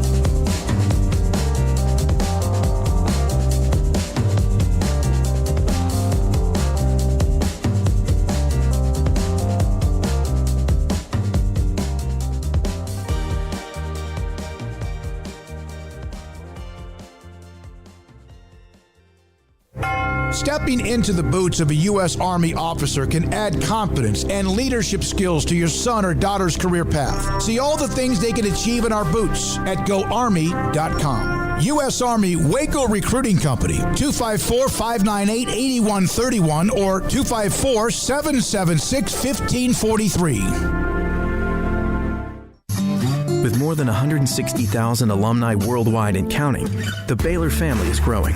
And through the university's expanded Baylor alumni program, the family is growing closer. With hundreds of local volunteers planning events in cities and towns around the country, you can gather with fellow Bears no matter where you are. So, get connected, get something started, get involved, and make plans to get together with Baylor alumni. Visit us at baylor.edu/alumni. Ideal MRI is a small family business right here in Central Texas. We're open to support you while lowering the cost of healthcare bills. When you need an MRI, ask your doctor for an Ideal MRI. Visit us at idealmri.com or call us at 833-IDEAL-MRI.